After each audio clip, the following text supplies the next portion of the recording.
Welcome to this new chapter of interesting story. अगर इस story पे अच्छे व्यूज, कमेंट और लाइक आए तभी ये स्टोरी कंप्लीट की जाएगी। सो अगर आप इस स्टोरी को पूरा सुनना चाहते हैं तो support this story, subscribe our channel and support अस।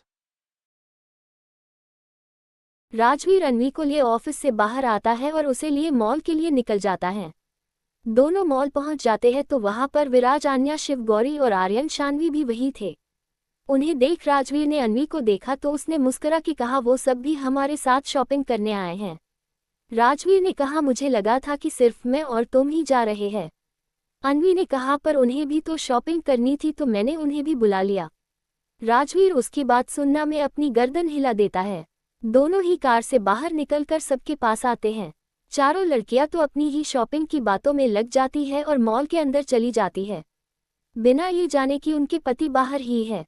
विराज उन्हें देख बोला, इन्हें बस शॉपिंग करवा लो। राजवीर ने विराज और शिव को देखकर कहा, तुम दोनों भी आ गए, पर क्यों? शिव ने कहा, मैं नहीं आने वाला था, पर क्या है ना, मेरी बीवी प्रेग्नेंट है और इस वक्त उसकी कोई बात ना मानो तो सीधा छोड़कर चले जाने की बात करती है, इसलिए मना नहीं कर पाया। राजवीर उसकी बात पर हंसकर बोलता है, तब तेरा ठीक है, हर बात पर तुझे धमकी मिलती है। शिव का मुंह बन गया। राजवीर ने विराज को देखा तो उसने कहा, मेरी वाली तो सीधा ऑफिस में पहुंचकर मुझे यहाँ ले आए, मना ही नहीं कर पाया। राजवीर उसकी बात सुन और ज्यादा हंसने लगता है और बोला, तेरी तो पूरी झांसी की रानी है, हर बात पर लड़ाई। विराज ने मुस्कुरा कर कहा, अब क्या करे, दिल भी तो इसी पर आ गया। विराज ने उसे देखकर बोला, पर तू कैसे आ गया, तुझे तो शॉपिंग बिल्कुल भी नहीं पसंद।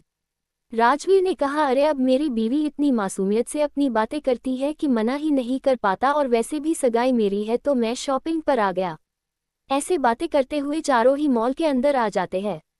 सभी लेडीज सेक्शन में थे। राजवीर और विराज सोफे पर बैठे थे।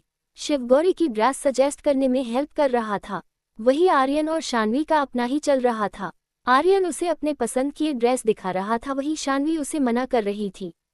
अन्वी ने राजवीर को आंखों में मासूमियत भर कर देखा और बोली, मिस्टर शेखावत प्लीज हेल्प कर दीजिए ना। राजवीर ने उसे देख मुस्कुरा देता है और अन्वी के पास आ उसके लिए ड्रेस देखने लगता है। आन्या ने विराज को घूर कर देखा तो विराज ने अपनी आईब्रो ऊंचका दिया, जैसे पूछ रहा हो क्या हुआ। आन्या विराज के पास आकर उसके हाथों से फोन ले लेती है और उसे खींचकर अपने साथ ले जाती है। सभी थोड़ी देर ऐसे ही शॉपिंग करते हैं। शिव ने गौरी के लिए डार्क ब्लू कलर का लहंगा पसंद किया था। वही आर्यन और शानवी ने मिलकर शानवी के लिए स्काई ब्लू कलर का लहंगा पसंद किया था। आन्या ने पिंक कलर का लहंगा पसंद किया था। राजवीर ने अन्वी के लिए वाइन कलर का लहंगा लिया था। ड्रेस की शॉपिंग के बाद सभी अन्वी और राजवीर के लिए रिंग लेने जाते हैं। अन्वी और राजवीर रिंग पसंद कर रहे थे। आन्या भी वो देख रही थी। वो थोड़ी उदास हो जाती है। विराज ये देख लेता है। वो भी आन्या के लिए एक रिंग लेता है ताकि उसे बाद में सरप्राइज दे सके। सभी लोग शॉपिंग करने के बाद सभी अपने घर पर चले जाते हैं। राजवीर अन्वी को उसके घर छोड़ता है और सभी अपने घर चले जाते हैं। 2 दिन बाद आज राजवीर और अन्वी की सगाई थी। अन्वी अपने कमरे में बैठी तैयार हो रही थी। आन्या भी वही थी। विराज के घर वाले जल्दी ही आन्या के घर आ गए थे।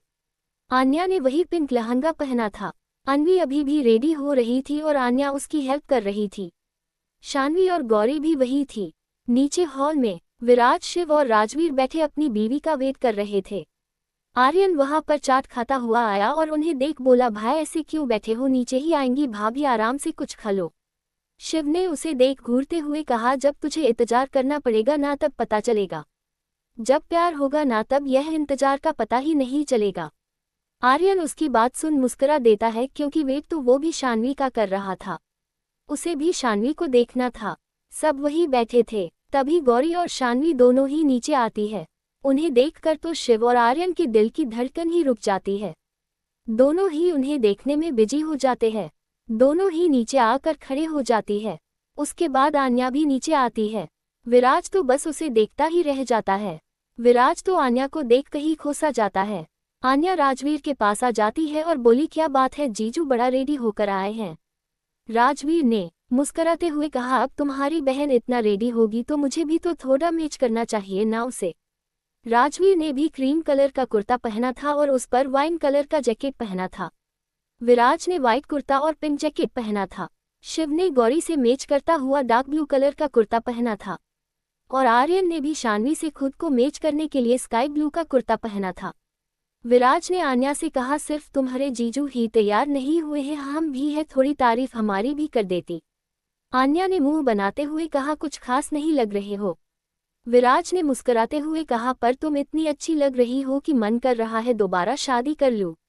आन्या उसे देख बोली, पहली बात, कोई भी एक गलती दोबारा नहीं करता, और अगर मुझे शादी करनी भी हुई ना तो तुमसे बहुत ही अच्छे लड़के से ना शादी कर लूं। विराज ने उसे घूरते हुए कहा, सोचकर तो देखो, जान ले लूंगा तुम्हारी भी और खुद की भी। आन्या उसका ये बिहेवियर देख डर जाती है। विराज उसे एक नज़र देख वहां से चला जाता है। आन्या समझ जाती है कि उसका पति फिर से नाराज हो गया है। आन्या ने खुद से कहा, अब फिर से मनाना पड़ेगा।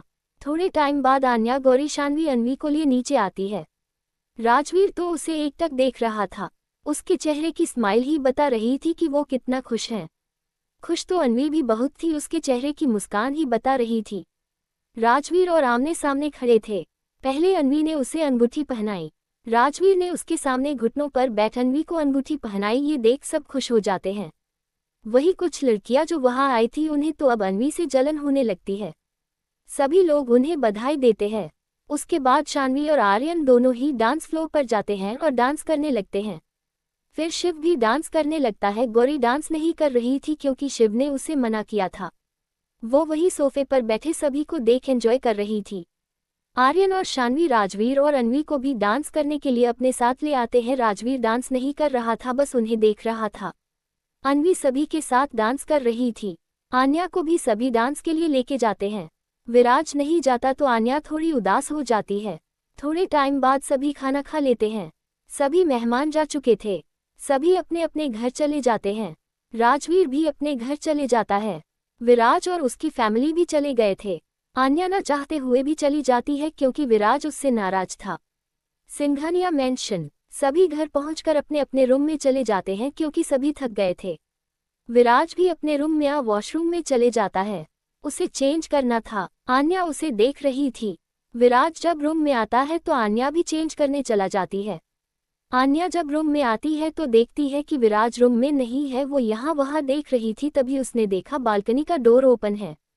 वो बालकनी में जाकर देखती है तो उसकी हैरानी से फैल जाती है क्योंकि पूरी बालकनी रेड रोजेस से सजा हुआ था और बालकनी से अटैच पुल भी पूरा सजा हुआ था और विराज वही खड़ा था। आन्या ये सब देखते हुए विराज के पीछे खड़ी होती है और बोली, विराज। विराज मुड़कर आन्या को देखता है। आन्या उसे सवालिया नजरों से देख बोली, विराज। ये सब उसने इतना ही कहा था, तभी विराज ने कहा, तुम्हारे लिए। आन्या उसे देखती ही रह जाती है।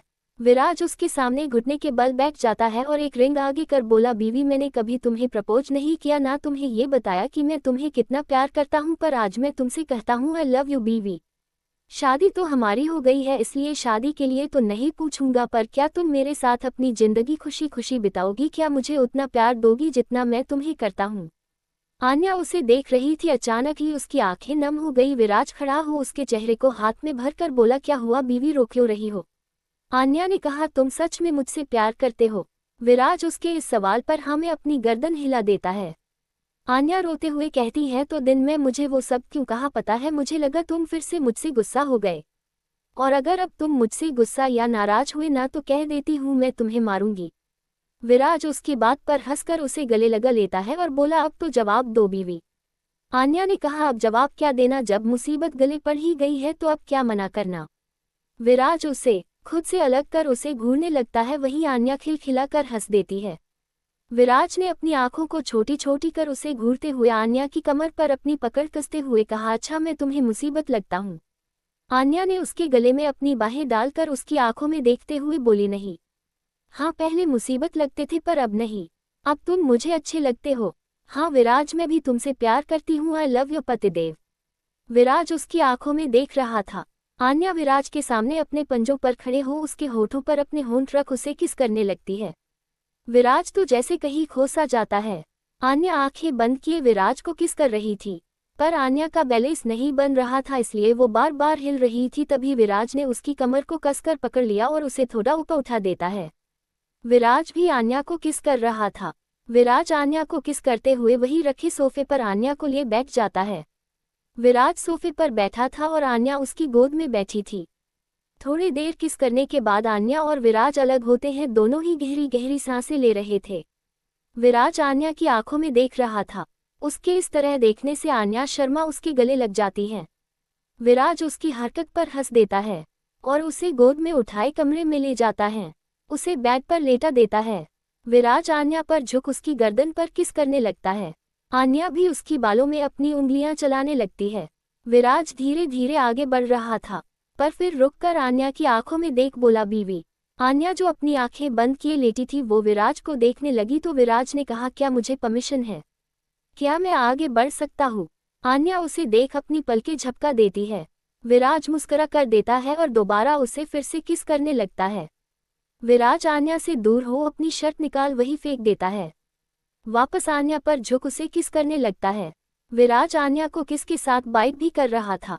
थोड़े ही समय में दोनों के कपड़े वही बेड के साइड में गिरे हुए थे और दोनों ही एक चादर में लिपटे हुए थे। विराज और आन्या ही दोनों अपने खोए हुए थे। विराज आन्या के होठों पर एक बार फिर अपने होठ रख देता है। विराज उसे किस कर रहा था तभी आन्या को कमर के नीचे तेज दर्द का एहसास होता है। आन्या की आंखों से आंसू बह रहे थे। वो रोते हुए विराज से छूटने लगती है। विराज उसके चेहरे को देख बोला, क्या हुआ बीवी? आन्या रोते हुए बोली, मुझे दर्द हो रहा है। विराज ने उसके आंसू पोंछकर बोला, थोड़ी देर नॉर्मल हो जाएगा। विराज उसे रिलैक्स करने लगता है। थोड़ी ही देर आन्या नॉर्मल हो जाती है। विराज एक बार फिर से अपना हरकतें शुरू कर देता है। आन्या और विराज दोनों ही एक दूसरे में पूरे तरीके से खो चुके थे। देर रात दोनों एक दूसरे से अलग हो जाते हैं। आन्या के चेहरे पर थकावट नजर आ रही थी। आन्या तुरंत सो जाती है। विराज कुछ देर उसे देखता है, फिर खुद उठ वॉशरूम में चले जाता है। कुछ देर में विराज बाहर आता है। उसने एक लोअर पहन रखा था और उसके हाथ में एक वेट टॉवल था। वो बेड के पास आन्या को टॉवल से क्लीन कर देता है और उसे अपनी शर्ट पहना देता है और खुद उसकी बगल में लेट उसे अपनी बाहों में भर लेता है। आन्या भी उसे पकड़ लेती है। विराज उसके माथे पर किसकर उसे बाहों में भरे ही अपनी आंखें बंद कर लेता है। उसके चेहरे पर एक सुकून भरी मुस्कुराहट थी। थोड़ी देर में वो भी सो जाता है। अगली सुबह के 9 बज गए थे और दोनों में से ही कोई भी नहीं उठा था। कुछ टाइम बाद विराज की आंखें खुली तो उसने देखा आन्या उससे चिपक कर उसके ऊपर सो रही थी। विराज उसे देख मुस्कुरा देता है। उसे कल रात की बात याद आता है और यह भी कि आन्या भी उसे प्यार करती है। वो प्यार से उसके माथे पर किस कर देता है। फिर उसका ध्यान सामने लगी घड़ी पर जाता है जिसमें 9:30 होने वाले थे। विराज जल्दी से आन्या को उठाते हुए बोला, बीवी उठो, देखो 10 बजने वाले हैं। आन्या नींद में ही बोली, विराज सोने दो ना, एक तो रात भर तुमने परेशान किया और अब सोने भी नहीं दे रहे हो। ये बोल आन्या करवट बदल कर सो जाती है। विराज ने आन्या से कहा, बीवी टाइम तो देखो कितना हो रहा है, और आज तो तुम्हें अपनी बहन की शादी की शॉपिंग करने जाना था ना अनवी के साथ। उठ जाओ बीवी। आन्या उसे अपनी आंखें खोल गुस्से में देखती है। उसका मुंह फूला हुआ था। विराज उसके फेस को देख हंस दिया। आन्या ने मुंह बनाते हुए कहा, हंसो मत, मुझे अभी भी पेन हो रहा है और तुम अभी भी मुझे परेशान कर रहे हो। विराज ने उसके होठों पर हल्की सी किस कर बोला, पता है बीवी, पर तुम इतनी देर तक सोती रहोगी तो सब क्या सोचेंगे? 10 बज गए हैं। आन्या उसकी बात सुन सामने घड़ी में देखती है जिसमें 10 बज रहे थे। उसकी आंखें हैरानी से फैल गई। वो झट से उठकर बैठ गई, पर तभी उसे फिर से दर्द होने लगा। उसकी आंखों में आंसू आ गए थे। विराज उसके चेहरे को हाथ में भर कर बोला, जल्दी क्यों कर रही हो? आराम से उठ सकती हो ना? आन्या आंखों में आंसू लिए उसे देखने लगी तो विराज उसके आंसू पोंछकर बोला, एक काम करो, तुम शॉवर ले लो, उसके बाद ब्रेकफास्ट कर वापस रेस्ट कर लेना, ठीक है? ये बोल विराज उसके माथे पर किस कर देता है। आन्या ने रोते हुए कहा, मुझे दर्द हो रहा है। विराज उसे अपनी बाहों में लिए खड़े हो जाता है। आन्या उसे देख बोली, क्या कर रहे हो? विराज उसे वॉशरूम में ले जाते हुए बोला, तुम्हारी हेल्प कर रहा हूँ। विराज उसे वॉशरूम में ला बाथटब में बैठा देता है और गर्म पानी का टैप ऑन कर देता है। विराज खुद भी उसके साथ बाथटब में बैठ जाता है और आन्या को अपने हाथ से शॉवर दिलाने लगता है। आन्या तो शर्म से अपनी पलकें झुकाकर बैठी थी क्योंकि उसे विराज के सामने ऐसे अनकंफर्टेबल फील हो रहा था। उसका चेहरा लाल हो गया था। विराज उसे देख मुस्कुरा देता है। विराज ने शरारती मुस्कान लिए कहा, क्या हुआ है बीवी, इतना ब्लश क्यों कर रही हो? कहीं कल रात की याद आ गई क्या? कहो तो फिर से। विराज ने इतना ही कहा था। आन्या ने उसके होठों पर अपने हाथ रख दिए और उसे घूर कर देखने लगी। आन्या ने उसे घूरते हुए कहा, सोचना भी मत, अब तो मैं तुम्हें खुद को 1 महीने तक टच भी ना करने दूं। तुम बहुत बुरे हो, मैं कल कितना कह रही थी पर तुम रुकने का नाम ही नहीं ले रहे थे। विराज उसे कमर से पकड़ पूरी तरह से खुद को चिपका लेता है और बोला, क्या कहा? 1 महीने? बिल्कुल नहीं, बहुत वेट किया है मैंने, और अब जब तुमने परमिशन दे ही दी है तो दूर रहने का तो सवाल ही नहीं उठता है। ये बोल आन्या को किस करने लगता है। आन्या उसे दूर कर रही थी पर विराज की पकड़ बहुत ज्यादा थी, इसलिए वो हिल भी नहीं पा रही थी। थक हार कर वो ऐसे ही बैठी रही और विराज को उसकी मनमानी करने दी। कुछ देर बाद विराज आन्या से दूर हो आन्या को देखता। आन्या आंखें बंद किए बैठी थी। विराज उसे टॉवल से कवर कर खुद एक टॉवल अपनी कमर पर बांधे आन्या को लिए वॉशरूम से बाहर आता है। विराज आन्या को लिए क्लोजेट में जाता है और आन्या को कपड़े पहनाने लगता है। उसने आन्या को एक येलो कलर का कुर्ता और प्लाजो पहनाया था और खुद एक ब्लू शर्ट और जीन्स पहना हुआ था। विराज ने शर्ट के ऊपर के 3 बटन खुले छोड़ दिए थे। आन्या उसे देख बोली, आज तुम ऑफिस नहीं जाने वाले क्या? विराज ने आन्या को देखकर कहा, आज शॉपिंग पर जाना है, याद है या भूल गई? 5 दिन बाद तुम्हारी बहन की शादी है। आन्या उसे देख बोली, ओ मैं तो भूल ही गई थी। विराज ने ना में अपना सिर हिला दिया। वही आन्या विराज को घूर कर देखने लगी जो अपने बालों को सेट कर रहा था। विराज बहुत ही ज्यादा हैंडसम लग रहा था। आन्या उसके पास आ उसके शर्ट के बटन बंद करने लगी तो विराज उसके हाथ को पकड़ लेता है और बोला, क्या कर रही हो? आन्या ने अपना हाथ छुड़ाकर फिर से उसकी शर्ट के बटन लगाने लगी और बोली, यह ज्यादा रेडी होने की जरूरत नहीं है। तुम्हारे लिए लड़की नहीं देखने जा रहे हैं जो इतना रेडी हो रहे हो, शॉपिंग पर जा रहे हैं। और यह शर्ट के बटन इतने खोलने की क्या जरूरत है? ज्यादा बॉडी दिखाने का शौक है तो पूरी ही शर्ट निकल दो, ऐसे ही चले जाओ। विराज आन्या की बात सुन मुस्कुरा देता है और बोला, बीवी मैं ऐसे ही जाऊंगा और तुम्हें इतनी क्या प्रॉब्लम है? आन्या ने कहा, कल भी इतना सज धज कर आए थे, पता भी है कितनी ही लड़कियां तुम्हें ताड़ रही थी, मन तो कर रहा था जान ले लूं पर क्या करूं जब पति ही ऐसा है। विराज आन्या की कमर पकड़ अपनी तरफ खींच लेता है और बोला, बीवी तुम्हें जलन हो रही है? आन्या ने कहा, हाँ होती है जलन, पर अगर कोई मुझे देखे तो क्या तुम्हें जलन नहीं होगी? विराज ने आन्या की कमर पर अपनी पकड़ कसते हुए कहा, कोई तुम्हें देख भी ले तो जान ले लूंगा मैं उसकी। आन्या उसकी आंखों में अपने लिए जुनून साफ देख पा रही थी। आन्या उसके सीने पर हाथ उसे धक्का दिया और बोली, चलो अब या यही खड़े रहोगे? आन्या आगे बढ़ी ही थी कि विराज ने उसका हाथ पकड़ लिया और उसे अपने करीब खींच लिया। आन्या उसके सीने से जा लगी। विराज उसके चेहरे पर झुककर उसके होठों पर अपने होंठ रख उसे किस करने लगता है। आन्या ने विराज को रोका तो विराज ने उसके हाथों को पकड़ उसकी कमर से लगा दिया। विराज की पकड़ बहुत मजबूत थी, इतनी कि आन्या हिल भी नहीं पा रही थी। उसने कुछ देर में कोशिश करना ही छोड़ दिया और ऐसे ही खड़ी रही। करीब 10 मिनट बाद विराज आन्या से अलग हुआ। दोनों ही गहरी गहरी सांसें ले रहे थे। आन्या विराज को घूर कर देख रही थी, वहीं विराज के चेहरे पर एक दिलकश मुस्कुराहट नजर आ रही थी। आन्या ने अपनी सांसों को नॉर्मल कर कहा, तुम बहुत बुरे हो विराज। आन्या ये बोल क्लोजेट से बाहर निकल जाती है और रूम में आ जाती है। थोड़ी ही देर में विराज भी बाहर आता है। उसने फिर से शर्ट के ऊपर के बटन खोल रखे थे जिन्हें देख आन्या विराज को घूरने लगती है। विराज अपने चेहरे पर मुस्कुराहट सजाए उसे ही देख रहा था। आन्या उसके पास आ बोली, तुम नहीं सुधरने वाले ना? विराज ने मुस्कुराते हुए ही ना में अपनी गर्दन हिला दी। आन्या उसे घूरते हुए रूम से बाहर निकल जाती है। विराज भी उसके पीछे से आता है। दोनों ही हॉल में आते हैं। सभी ने ब्रेकफास्ट कर लिया था और विराज के पापा और बड़े पापा ऑफिस जा चुके थे। रेखा जी और प्रिया जी भी दादी जी के साथ मंदिर गए हुए थे। शिव और गौरी वही हॉल में बैठे बातें कर रहे थे और शान्वी अपने फोन में कुछ कर रही थी। आन्या को इतना लेट सभी के सामने आने में थोड़ी हिचकिचाहट हो रही थी। तभी विराज उसका हाथ पकड़ उसे सभी के पास लेकर आता है। आन्या तो अपने दुपट्टे को अपनी उंगली में उलझा रही। शिव ने विराज को देखकर कहा, क्या भाई आज बड़े जल्दी ही उठ गए? विराज ने उसे अपनी आंखें छोटी छोटी कर देखा। शिव ने उसे एक स्माइल पास की।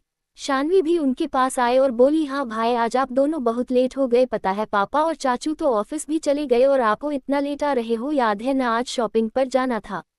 ये बोल शान्वी ने आन्या को देखा, तभी उसका ध्यान आन्या के गले पर गया जहां पर बाइट का गहरा निशान था।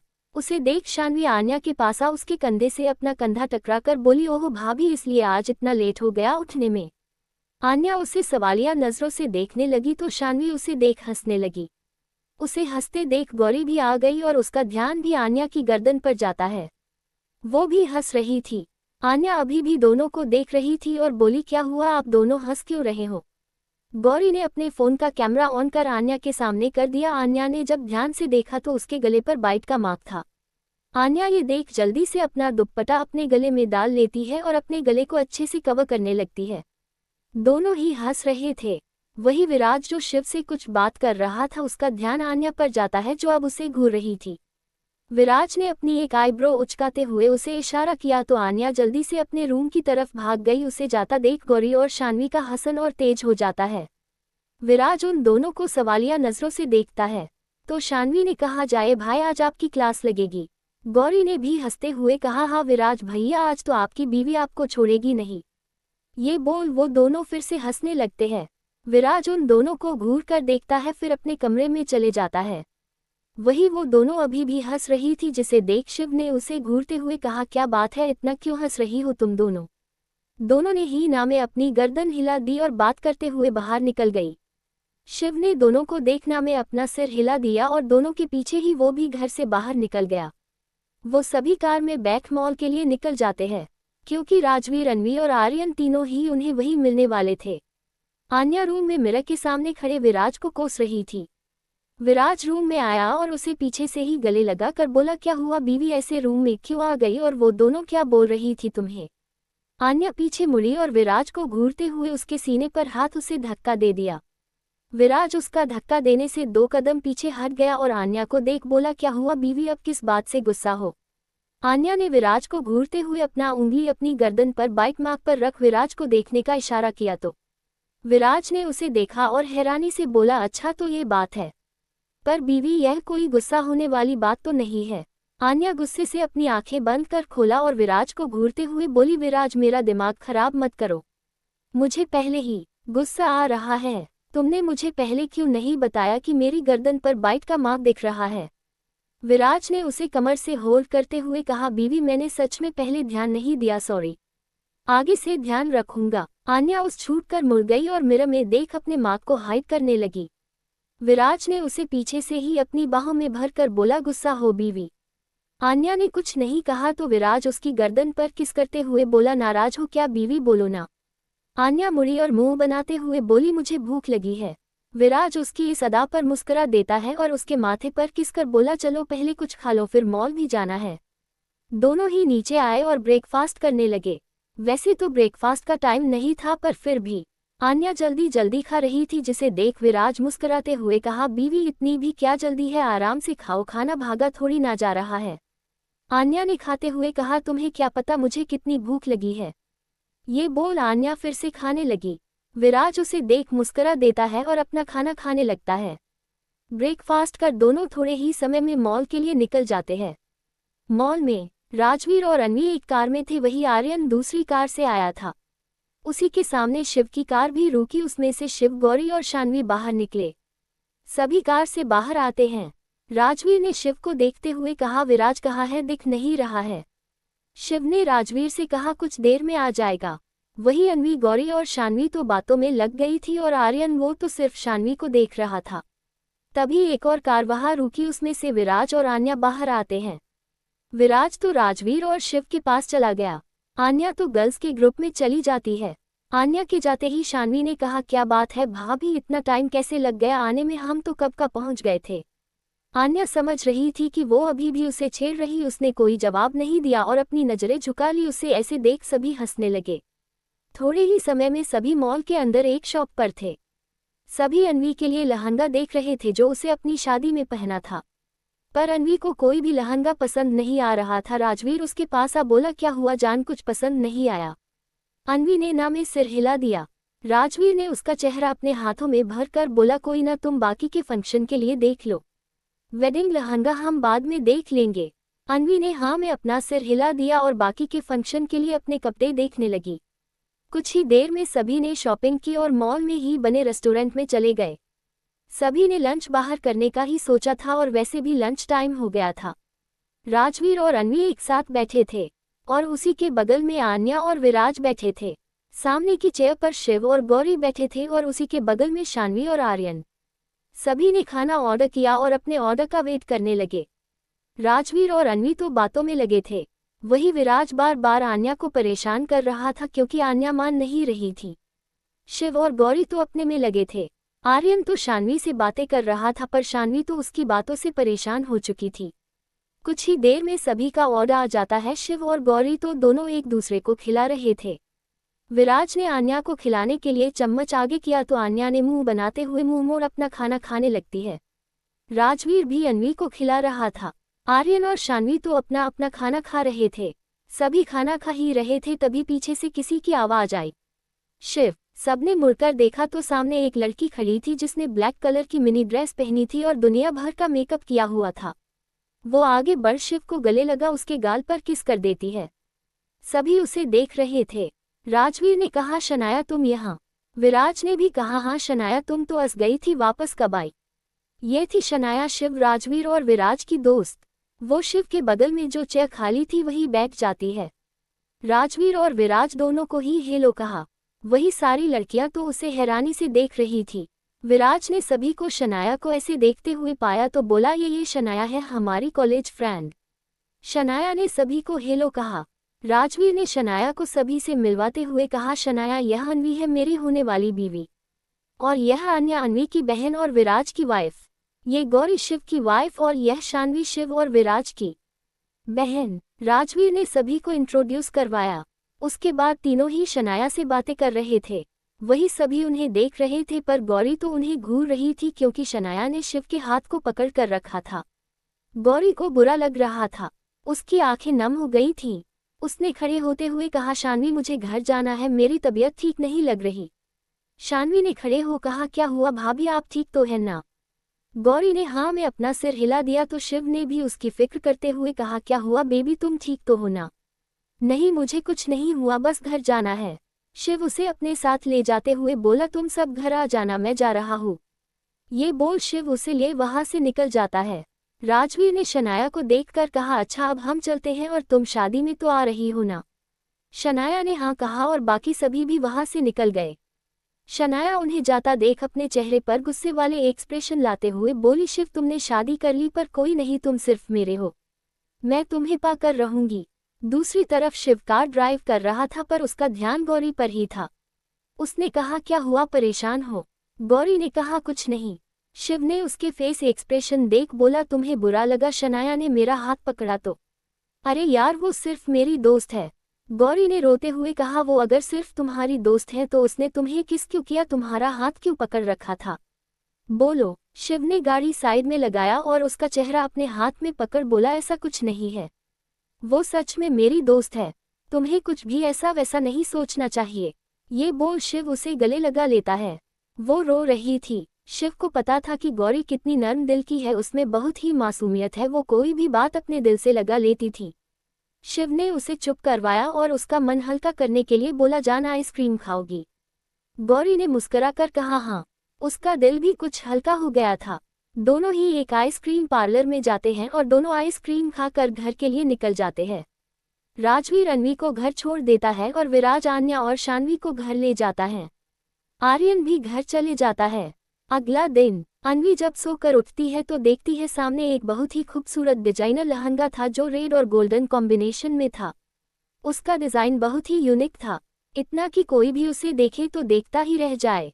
अन्वी खुश होते हुए उस लहंगे को घूम घूम कर देख रही थी, तभी उसे एक नोट वहां देखा।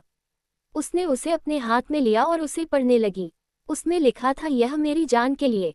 अन्वी उसे देख बहुत ही ज्यादा खुश हो जाती है, तभी उसका फोन रिंग करता है। वो अपना फोन देखती है तो उसमें राजवीर का कॉल आ रहा था। उसने झट से कॉल पिक किया। अन्वी ने कहा, good morning mister Shekhawat. Rajveer ने कहा, गुड मॉर्निंग जान। अन्वी उसकी बात सुन अन्वी मुस्कुरा देती है। राजवीर ने कहा, अच्छा ये बोलो मेरा गिफ्ट कैसा लगा, पसंद तो आया ना? अन्वी ने खुश होते हुए कहा, हाँ ये तो बहुत ही सुंदर है, मुझे बहुत पसंद भी आया। राजवीर ने मुस्कुराते हुए कहा, मुझे पता था तुम्हें पसंद आएगा, अब तुम हमारी शादी में यही पहनना। अन्वी ने कहा, मुझे आपकी याद आ रही है। राजवीर ने कहा, तो आ जाओ, नहीं कुछ दिनों में फंक्शन स्टार्ट हो जाएंगे।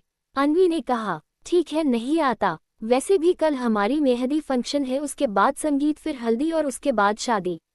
अन्वी ने कहा, अच्छा अब आप अपने ऑफिस जाए क्योंकि कल से शादी के सारे फंक्शन में आप कहीं भी नहीं जाएंगे। शादी तक? राजवीर ने शरारती मुस्कान लिए कहा, शादी तक क्या, शादी के बाद भी मैं तुम्हें छोड़ कहीं नहीं जाऊंगा। कम से कम 1 महीने तो बिल्कुल भी नहीं। अन्वी उसकी बातों से शर्मा जाती है और बोली, आप ऑफिस जाए और मुझे परेशान करना छोड़ दीजिए, वरना मैं बता देती हूँ मैं नाराज हो जाऊंगी। राजवीर ने कॉल पर ही अन्वी को किस दिया और बोला, आई लव यू जान। अन्वी ने भी मुस्कुराते हुए कहा, I love you mister Shekhawat. Rajveer खुश होते हुए कॉल कट कर देता है। अन्वी भी कॉल कट देख मुस्कुरा देती है और फिर से अपना लहंगा देखने लगती है। अगला दिन सुबह से ही सारे घर में तैयारियां चल रही थी, क्योंकि आज अन्वी की मेहंदी थी। पूरे घर को बहुत ही सुंदर सजाया गया था। हॉल में ही सारे अरेंजमेंट किए गए थे। सभी मेहमान भी आ गए थे। विराज की भी पूरी फैमिली आ गई थी। राजवीर और आर्यन भी आ गए थे। वही रूम में अन्वी तैयार हो रही थी और आन्या उसकी हेल्प कर रही थी। गौरी और शान्वी भी वही उसकी हेल्प कर रहे थे। अन्वी ने आज डार्क ग्रीन कलर का लहंगा पहना था। बहुत ही लाइट मेकअप, कानों में ईयरिंग, आंखों में काजल और होठों पर रेड लिपस्टिक, बालों का जुड़ा बनाया हुआ था। अन्वी बहुत ही सुंदर लग रही थी और उसके चेहरे की वो मुस्कुराहट उसे और ज्यादा खूबसूरत बना रही थी। वही गौरी ने लाइट ग्रीन कलर की साड़ी पहनी थी, वो भी बहुत ही सुंदर लग रही थी। लाइट मेकअप किया था। शान्वी ने लाइट ग्रीन कलर का पटियाला सूट पहना था और बालों को खुला छोड़ रखा था, वो भी काफी सुंदर लग रही थी। वही आन्या ने डार्क ग्रीन कलर की साड़ी पहनी थी। उस साड़ी में आन्या बहुत ही सुंदर लग रही थी।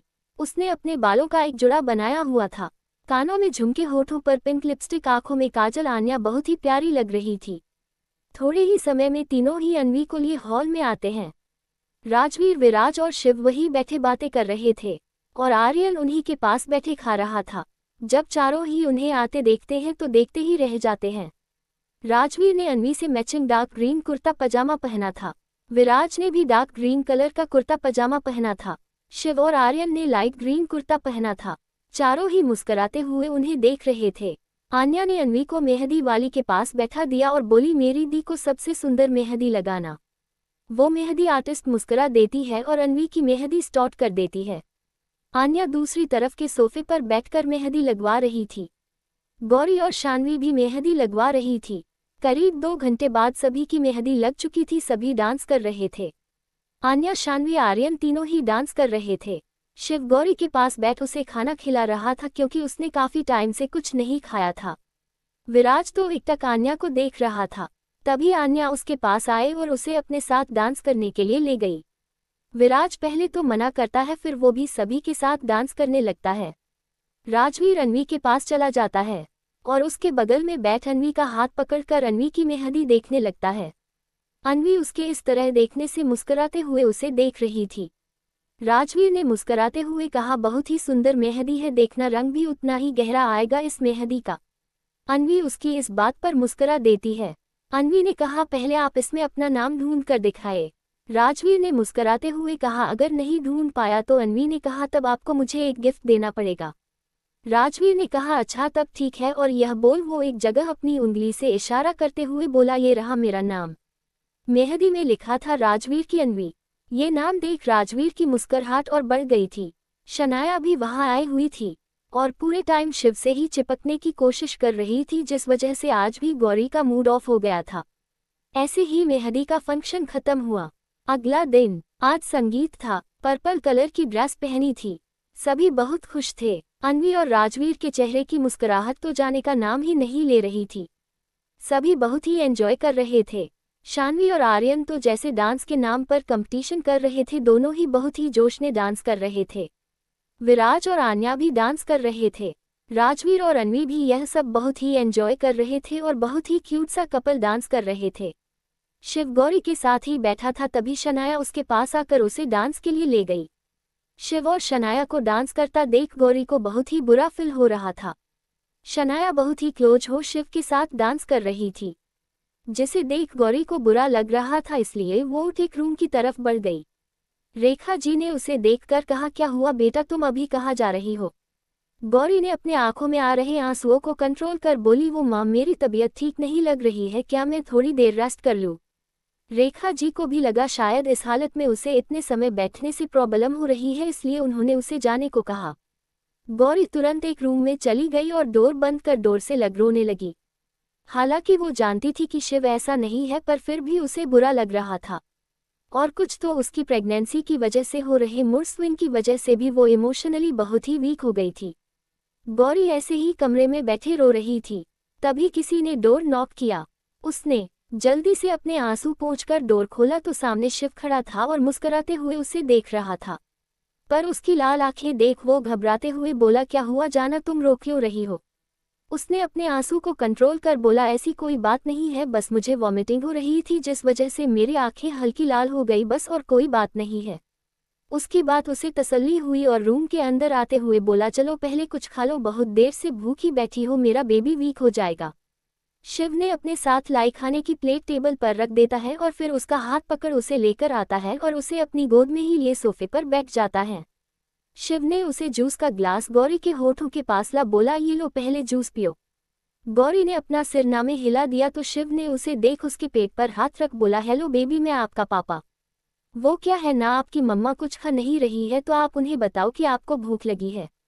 गौरी उसकी इस बात पर मुस्कुरा देती है। गौरी मुस्कुराते हुए शिव को देख रही थी।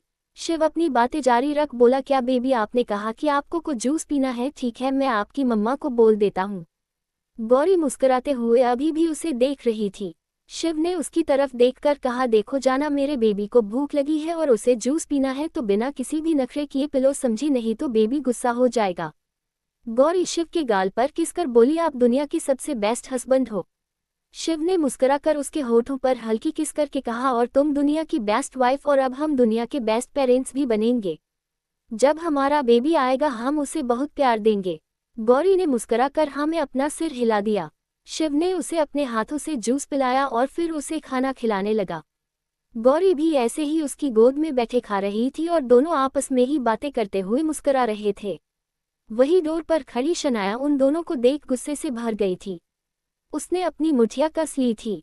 उसने अपनी गुस्से से लाल आंखें से उन दोनों को देखते हुए कहा, मैं तुम्हारी जिंदगी से तुम्हारी इस सो कॉल्ड वाइफ को निकाल कर रहूंगी शिव, क्योंकि तुम बस मेरे हो। अगला दिन आज अनवी और राजवीर की हल्दी थी। दोनों ही बाहर गार्डन में बैठे थे। उनके बीच एक पर्दा था। सभी उन दोनों को हल्दी लगा रहे थे। दोनों ही बहुत खुश थे। अनवी ने येलो कलर का लहंगा पहना था और राजवीर ने सिर्फ व्हाइट कलर की धोती पहनी थी। दोनों ही बहुत अच्छे लग रहे थे। आन्या ने राजवीर को हल्दी लगाते हुए बोली, जीजू अच्छे से हल्दी लगा लीजिए, तब आप और ज्यादा गोरे हो जाएंगे।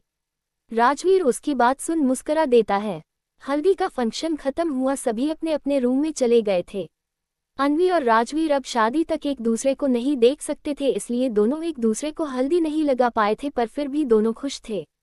आन्या रूम में आए और अपनी ज्वेलरी निकाल रही थी। तभी विराज ने उसे पीछे से ही गले लगा लिया और उसकी गर्दन पर किस करते हुए बोला, आज तो तुम इतनी खूबसूरत लग रही थी कि मन कर रहा था अभी के अभी तुम्हें किस कर लूं। आन्या मुस्कुराते हुए पलटी और बोली, अच्छा इतनी बातें बनाने से कोई फायदा नहीं है, मुझे पता है आज आप राजवीर जीजू के बैचलर पार्टी ने जाना चाहते हैं, इसलिए मस्का लगा रहे हैं ना। विराज ने मुस्कुराते हुए हाँ में अपनी गर्दन हिला दी। तो आन्या ने कहा, पर आप बैचलर नहीं है इसलिए आप नहीं जाएंगे, ठीक है। आन्या पलटकर कबोर्ड के पास जा अपने कपड़े निकालने लगी तो विराज ने उसकी गर्दन पर अपने हाथ रख दिए।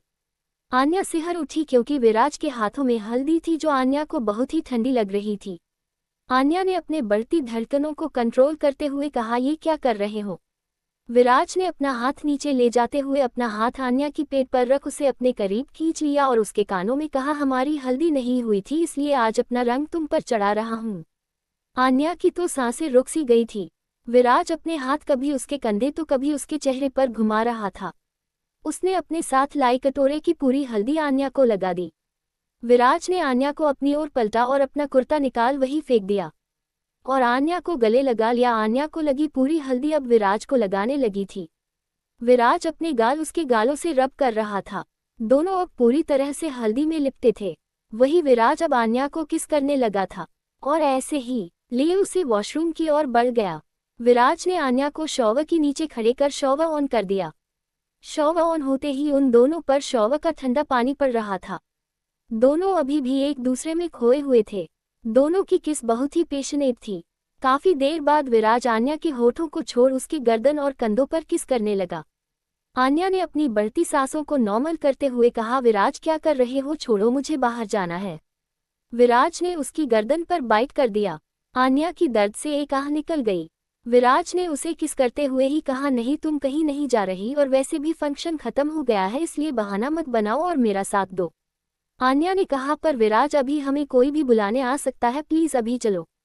विराज अब झुककर अपने घुटनों पर बैठे आन्या की साड़ी को कमर से हटाकर वहां किस करने लगता है। वही अब आन्या के हाथ अब विराज के बालों में चल रहे थे। विराज ने वापस उसके होठों पर अपने होठ रख किस करने लगा। वो किस कर थोड़ा पीछे हटा और आन्या को देखने लगा। आन्या की पूरी साड़ी भीग गई थी और भीगने की वजह से पूरी साड़ी उसके बदन से चिपक गई थी। आन्या अभी भी आंखें बंद किए दीवार से टेक लगाए खड़ी थी। उसने आंखें खोल विराज को देखा तो विराज उसे ही देख रहा था।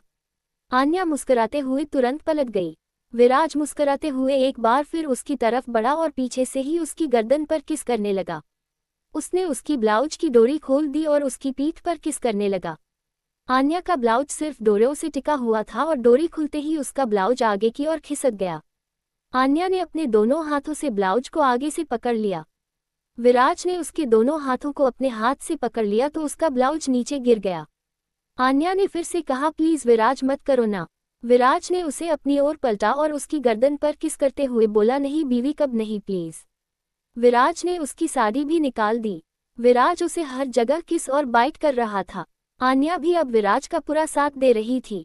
थोड़े ही समय में दोनों के कपड़े बाथरूम में फैले हुए थे।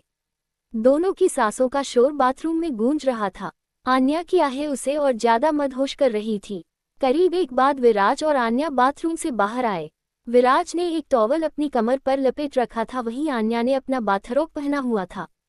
विराज ने आन्या को अपने गोद में उठाया हुआ था। विराज आन्या को बेड पर बैठा दिया और कबोर्ड से आन्या के कपड़े निकाल करके आया और उसे पहनाने लगा। आन्या को बहुत दर्द हो रहा था, इसलिए वो भी ज्यादा रिएक्ट नहीं करती और ऐसे ही बैठी थी। विराज भी अपने कपड़े पहन लेता है और आन्या के गाल पर हाथ रख बोला, तुम यही रहो, खाना मैं रूम में मंगा देता हूँ। ठीक है। आन्या ने हाँ कहा और विराज ने खाना रूम में मंगा लिया। वैसे भी रात हो गई थी, इसलिए सबका डिनर लगभग हो गया था।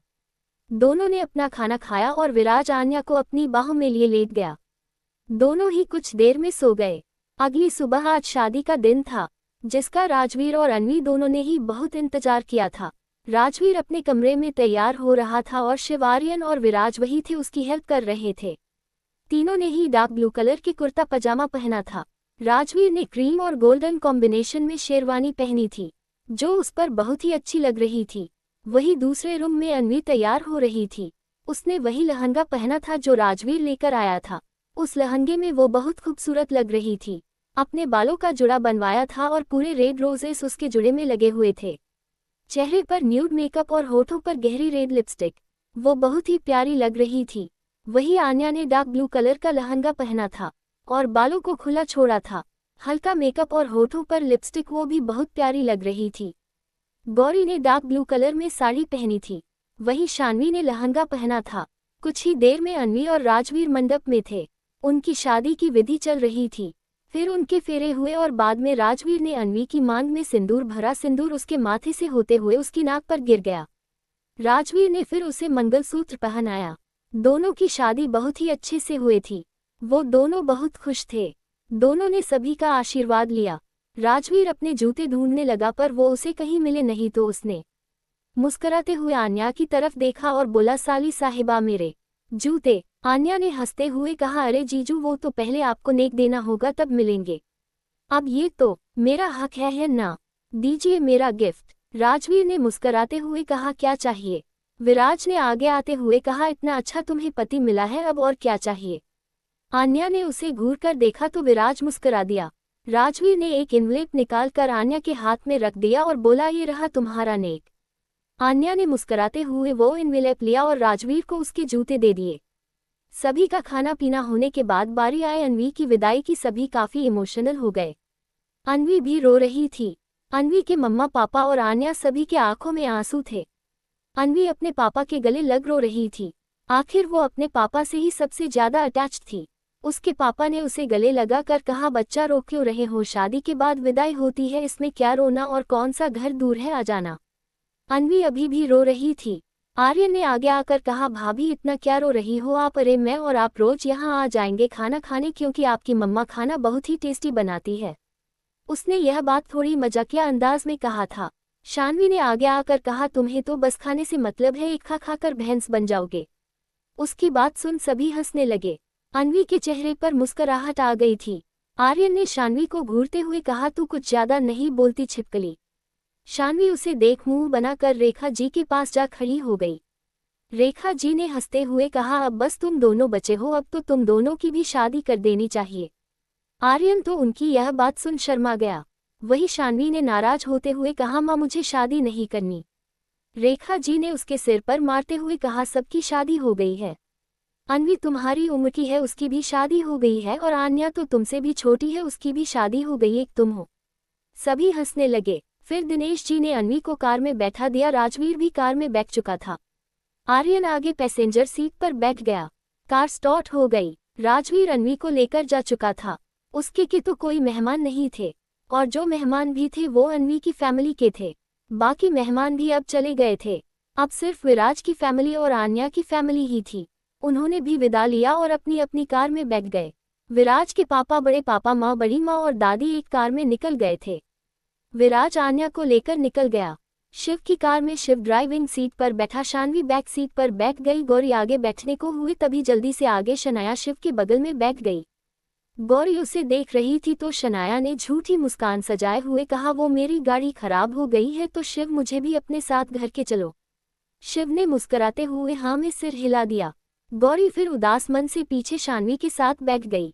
शिव ने गाड़ी स्टार्ट कर दी। कुछ ही देर में सभी की कार सिंघानिया मेंशन के बाहर रुकी। सब अंदर चले गए और अपने रूम में चले गए। शिव गौरी के साथ जाने को हुआ, तभी उसे शनाया ने रुका लिया और गौरी को देखकर कहा, तुम जाओ ना, शिव अभी आ जाएगा।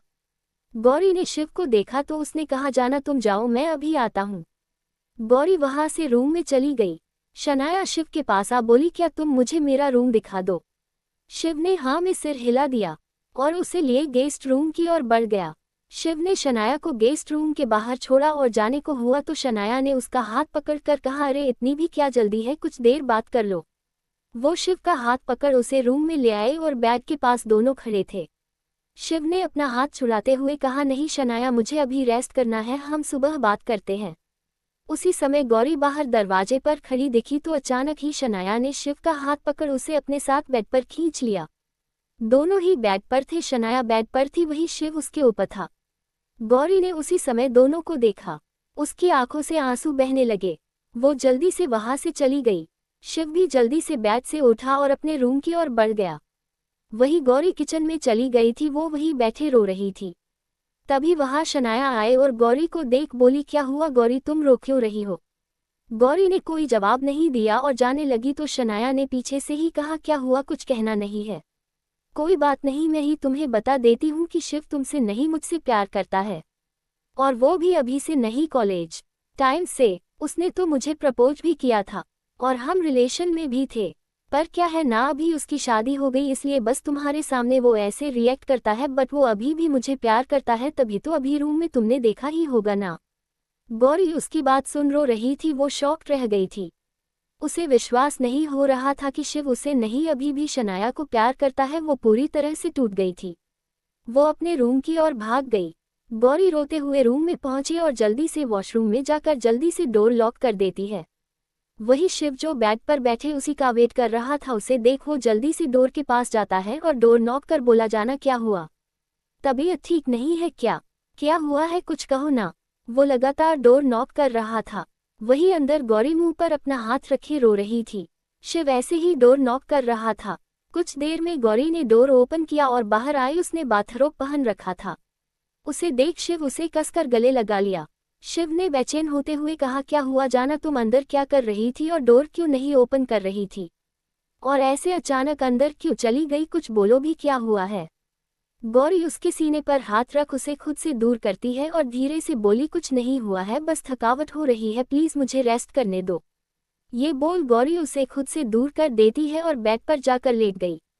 शिव को उसका ये बिहेवियर देख शिव को कुछ गड़बड़ लगती है, फिर भी वो ज्यादा ना सोचते हुए उसके पास आ बेड पर गौरी को खुद से चिपका कर लेट जाता है। गौरी की पीठ शिव के सामने थी। शिव के हाथ गौरी के कमर पर थे। गौरी ने उसके हाथ को अपनी कमर से हटा बिना उसकी तरफ देखे बोली, प्लीज शिव। ये बोल गौरी शिव से थोड़ा दूर हो अपनी आंखें बंद कर लेती है। उसकी आंखों से आंसू की एक बूंद तकिए पर गिर जाती है। शिव उसका ये बिहेवियर समझ नहीं पा रहा था, इसलिए वो रूम से बाहर निकल जाता है। गौरी उसके जाते ही फिर से रोने लगती है। शिव रूम से निकल घर में बने बार में चले जाता है।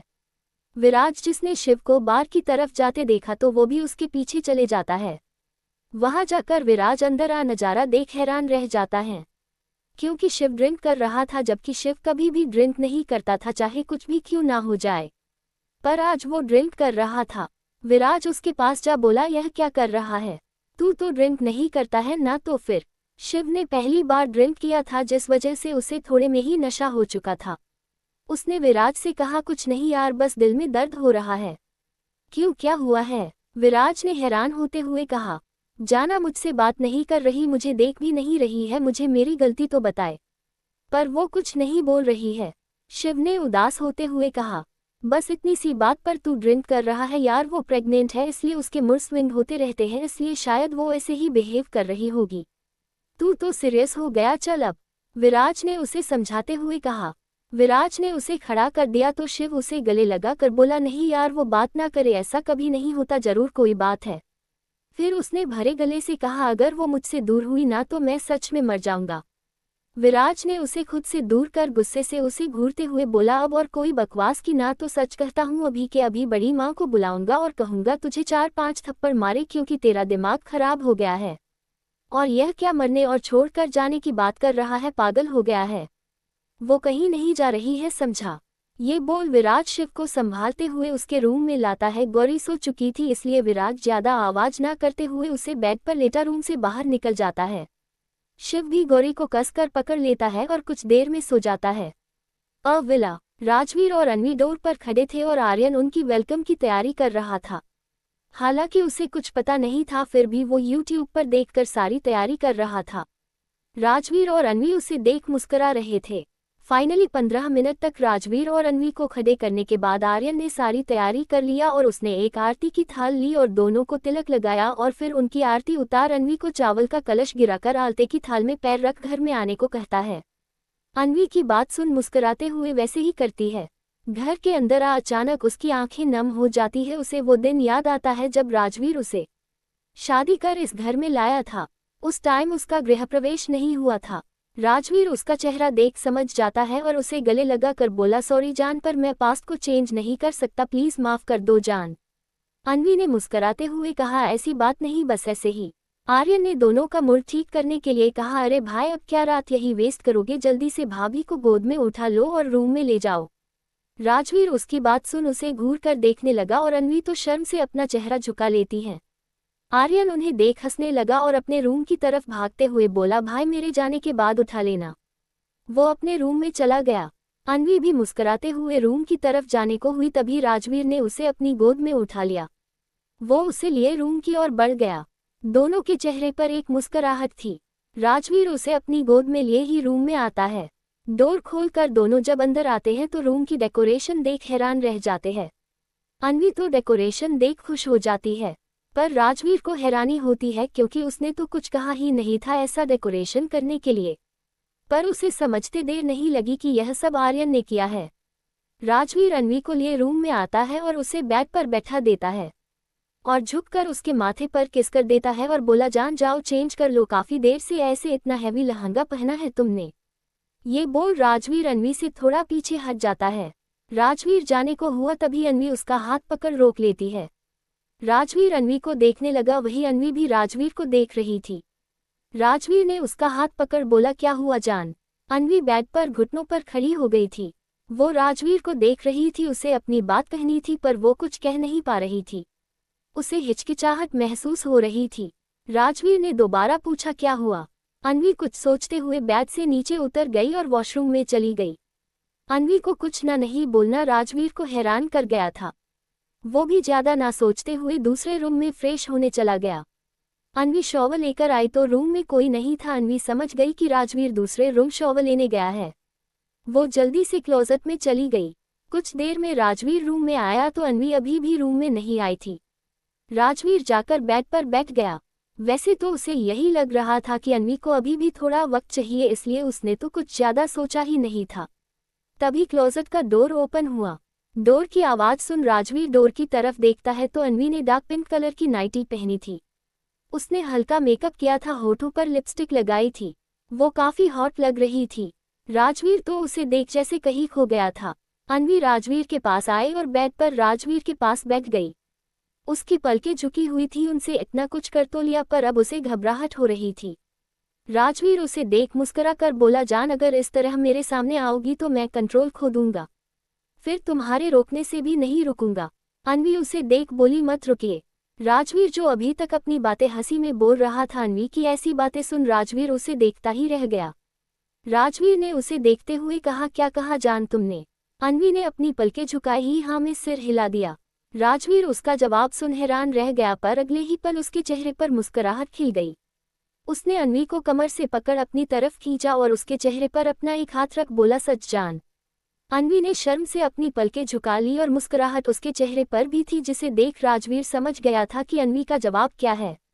राजवीर ने आगे बढ़कर अन्वी के होठों पर अपने होंठ रख दिया और उसे किस करने लगा। अन्वी भी अपनी बाहें राजवीर के गले में डाल दी। दोनों ही एक दूसरे को किस कर रहे थे। राजवीर अन्वी को बेड पर लेटा दिया और उसके ऊपर उसे किस करने लगा। उसके हाथ अन्वी के शरीर पर घूम रहे थे। राजवीर अन्वी के होठों पर किस करते हुए उसकी गर्दन और कंधों पर किस करने लगा। राजवीर अन्वी की गर्दन और कंधों पर किस करते हुए बाइट कर रहा था, जिससे उसे दर्द हो रहा था।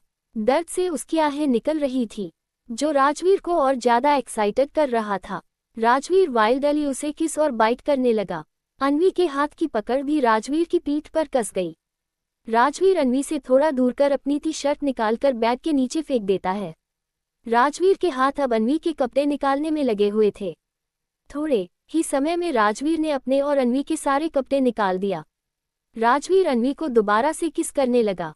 कुछ ही देर में अन्वी और राजवीर की आह और उनके सांसों का शोर उस कमरे में गूंज रहा था। तकरीबन सुबह के 5 बजे तक राजवीर अन्वी से दूर हुआ और अन्वी को देखने लगा।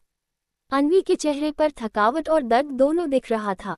राजवीर ने अन्वी के माथे पर किस कर लिया और उसे अपनी बाहों में भर कर बोला, सो जाओ जान, नहीं तो मेरा मूड बदल जाएगा, फिर तुम कम से कम 2-3 घंटे तो बिल्कुल भी नहीं सो पाओगी। अन्वी राजवीर की बात सुन उसके सीने पर एक पंच मार कर बोली, आप बहुत बुरे हैं मिस्टर शेखावत। राजवीर उसकी बात सुन मुस्कुरा दिया और उसे कसकर अपनी बाहों में भर लेता है। वो अपनी आंखें बंद कर लेता, अन्वी भी अपनी आंखें बंद कर लेती है। दोनों कुछ ही देर में सो जाते हैं। अगली सुबह सबकी जिंदगी नॉर्मल हो गई थी, बस किसी की नहीं थी तो वो शिव और गौरी की जिंदगी। कल से गौरी ने शिव से कुछ नहीं कहा और सुबह से ही उससे बात नहीं कर रही थी। शिव उससे जितनी बात करने की कोशिश करता वो उसे उतना इग्नोर कर रही थी। शिव को भी अब गुस्सा आने लगा, पर विराज ने उसे समझाया था कि शायद उसके मूड स्विंग की वजह से वो ऐसा बिहेव कर रही है। अब वो भी उससे कोई बात नहीं कर रहा था, क्योंकि वो उसे हर्ट नहीं करना चाहता था। सभी डाइनिंग टेबल पर बैठे ब्रेकफास्ट कर रहे थे, पर आज शिव और गौरी दोनों ही शांति से अपना ब्रेकफास्ट कर रहे थे। सभी घर वाले उन्हें देख रहे थे, क्योंकि सबसे ज्यादा शिव ही खाते वक्त बातें करता था। विराज और आन्या भी उन्हें ही देख रहे थे। विराज के पापा ने विराज को देखा, वो कुछ कहने को हुए तभी विराज ने उन्हें आंखों के इशारे से ही बाद में बात करने का कहा। वो जानता था कि उसके पापा शिव के बारे में बात करना चाहते हैं। सभी ने ब्रेकफास्ट किया। रेखा जी ने गौरी से कुछ कहना चाहा तो विराज ने उन्हें देखकर कहा, बड़ी माँ मुझे आपसे कुछ बात करनी है। रेखा जी का ध्यान गौरी से हट गया। गौरी भी ब्रेकफास्ट कर अपने रूम में चली गई। शिव ने भी उसे एक नज़र देखा और रेखा जी को देखकर कहा, माँ मैं जा रहा हूँ। ये बोल वो बिना किसी की बात सुन जल्दी से बाहर निकल गया। अब बाकी के लोग विराज को देखने लगे। दादी जी ने विराज से कहा, विराज शिव को क्या हुआ है, ऐसे क्यों बिहेव कर रहा है? और गौरी उसे क्या हो गया, कहीं इन दोनों का झगड़ा तो नहीं हो गया? रेखा जी ने भी कहा, हाँ विराज सुबह से देख रही हूँ दोनों को अजनबी जैसे लग रहे हैं, ना एक दूसरे से बात कर रहे हैं। प्रिया जी ने कहा, हाँ विराज अगर इनके बीच कोई बात हुई भी है तो तुम शिव से बात करके कहो कि गौरी प्रेग्नेंट है, इसलिए अपनी कोई भी बात झगड़ा सब खत्म करो, क्योंकि गौरी का इस तरह रहना उसके बच्चे के लिए अच्छा नहीं है। विराज के बड़े पापा ने कहा, हाँ विराज तुम शिव से बात करो और कहो कि अगर कोई बात है तो दोनों बैठकर क्लियर कर ले, ऐसे एक दूसरे से बात ना करने से कोई सॉल्यूशन नहीं मिलता। विराज सबकी बात सुन सबको देख बोला, आप सब शांत हो जाओ। और मुझे कैसे पता चलेगा कि क्या बात है? बस इतना पता है गौरी उससे बात नहीं कर रही और यही वजह है शिव के ऐसे बिहेवियर का। और मैंने कल उसे समझाया था पर अब मुझे भी नहीं समझ आ रहा कि हुआ क्या है। पर मैं बात करूंगा। ये बोल वो भी डाइनिंग टेबल से उठा और अपने रूम में चला गया। वो रूम में जाकर कुछ फाइल चेक करने लगा। वही आन्या भी उसके पीछे आए और बोली, विराज भाभी और भाई के बीच कोई झगड़ा हुआ है क्या? विराज उसे देख बोला, अब तुम भी एक ही बात पूछ रही हो? अरे मुझे नहीं पता, और हो सकता ये सब सिर्फ गौरी के मूड स्विंग्स की वजह से हो रहा हो और शिव समझ नहीं पा रहा है कि उसे सब हैंडल कैसे करना है। बस इसलिए ही दोनों का झगड़ा हो रहा है। आन्या उसकी बात सुन कुछ सोचने लगी। तभी विराज ने उसके चेहरे को अपने हाथों में भरकर उसके माथे पर किसकर बोला, ज्यादा मत सोचो, जब तुम प्रेग्नेंट होगी ना तो मैं सब कुछ हैंडल कर लूंगा। ये बोल विराज मुस्करा दिया। आन्या उसे देख घूरते हुए बोली, मैं ऐसा कुछ भी नहीं सोच रही थी समझे। पर विराज तो अभी भी उसे देख मुस्करा रहा था, जिसे देख आन्या को अब चीड़ हो रही थी। वो जाने को हुई तभी विराज ने उसके हाथ को पकड़ उसे अपनी तरफ खींचा और वो एक झटके से उसके सीने से जा लगी। विराज ने आन्या की माथे से अपना माथा जोड़कर बोला, क्या हुआ, नाराज हो गई? आन्या ने बच्चों जैसे शिकायत करते हुए कहा, तुम बहुत बुरे हो, हर बार मुझे इसी तरह चिढ़ाते हो। मैं अब तुमसे बात नहीं करूंगी। उसकी इस तरह की बातें सुन विराज हंसकर उसे कसकर गले लगा लिया और बोला, अरे अब तुम्हें परेशान नहीं करूंगा तो किसे करूं? तुम बीवी हो मेरी तो थोड़ा मजाक तो चलेगा ना। आन्या उसके सीने से लगी हुई बोली, ठीक है, नाराज नहीं हो रही, ठीक है। और अब तुम शिव भाई से बात करो, क्योंकि मुझे भाभी को देख बुरा लग रहा है। विराज ने कहा, हाँ करता हूँ। विराज आन्या को कुछ देर ऐसे ही गले लगा कर खड़ा रहता है और फिर अलग हो उसके होठों पर किस कर उसे बाय बोल रूम से बाहर निकल जाता है। अविला सुबह के 10 बजे। राजवीर और अन्वी अभी भी सो रहे थे। दोनों ही एक दूसरे की बाहों में सुकून की नींद ले रहे थे। कुछ देर में अन्वी की आंखें खुल गई। उसने अपनी आंखें खोली तो राजवीर का चेहरा उसके सामने था। राजवीर की आंखें बंद थी, उसके बाल पूरे फोरहेड पर थे। राजवीर इस वक्त बहुत ही मासूम सा लग रहा था। अन्वी एकटक उसे देख रही थी। अन्वी उसके बालों को माथे पर से हटाते हुए खुद से बोली, अभी तो कितने मासूम लग रहे हो और रात को तो पूरे बीस्ट बन गए थे। ऐसा लग रहा था जान ही लेकर मानेगे। ये बोल वो खुद से ही मुस्करा दी। तभी राजवीर की भी आंखें खुल गई। उसने अन्वी को मुस्कराते देख बोला, क्या बात है जान, सुबह सुबह ही मुस्करा रही हो, कहीं कल रात के पलों को याद कर? तो अन्वी उसकी बात सुन उसे हैरानी से देखने लगी और उसे घूरते हुए बोली, आप बहुत बुरे हो मिस्टर शेखावत। जब देखो आप मुझे परेशान करते रहते हैं, मुझे बात ही नहीं करनी है। ये बोल वो उठने लगी तो राजवीर ने दोबारा उसका हाथ पकड़ उसे बेड पर गिरा दिया और उसके ऊपर आ गया। राजवीर अन्वी के ऊपर उसके दोनों हाथ को पकड़ बेड से लगा दिया और बोला, क्या कहा तुमने मुझे बीस्ट? मैं तुम्हें बीस्ट लगता हूँ? तो अब मैं तुम्हें अपना बीस्ट वाली साइड दिखा ही देता हूँ। ये बोल राजवीर अन्वी के होठों पर होठ रख उसे किस करने लगा। वो बहुत ही पैशनेट होकर उसे किस करने लगा। कुछ ही देर में अन्वी की सांसें रुकने लगी तो राजवीर ने उसके होठों पर कसकर बाइट कर दिया। अन्वी ने दर्द से अपनी आंखें कसकर बंद कर ली। राजवीर अन्वी के चेहरे से दूर हो उसके चेहरे को देखने लगा। अन्वी उसे गुस्से से घूर रही थी। राजवीर के चेहरे पर मुस्कुराहट थी। राजवीर ने अन्वी के हाथों को छोड़ दिया। अन्वी राजवीर के सीने पर हाथ रख उसे धक्का देते हुए बोली, आप हटिए मिस्टर शेखावत, मुझे आपसे बात ही नहीं करनी है। राजवीर ने कहा, क्यों हटूं, अभी तो हमारा मॉर्निंग रोमांस बाकी है। अन्वी ने उसे घूरते हुए बोली, नहीं मुझे कोई मॉर्निंग रोमांस नहीं करना है, मुझे शॉवर लेना है, हटिए।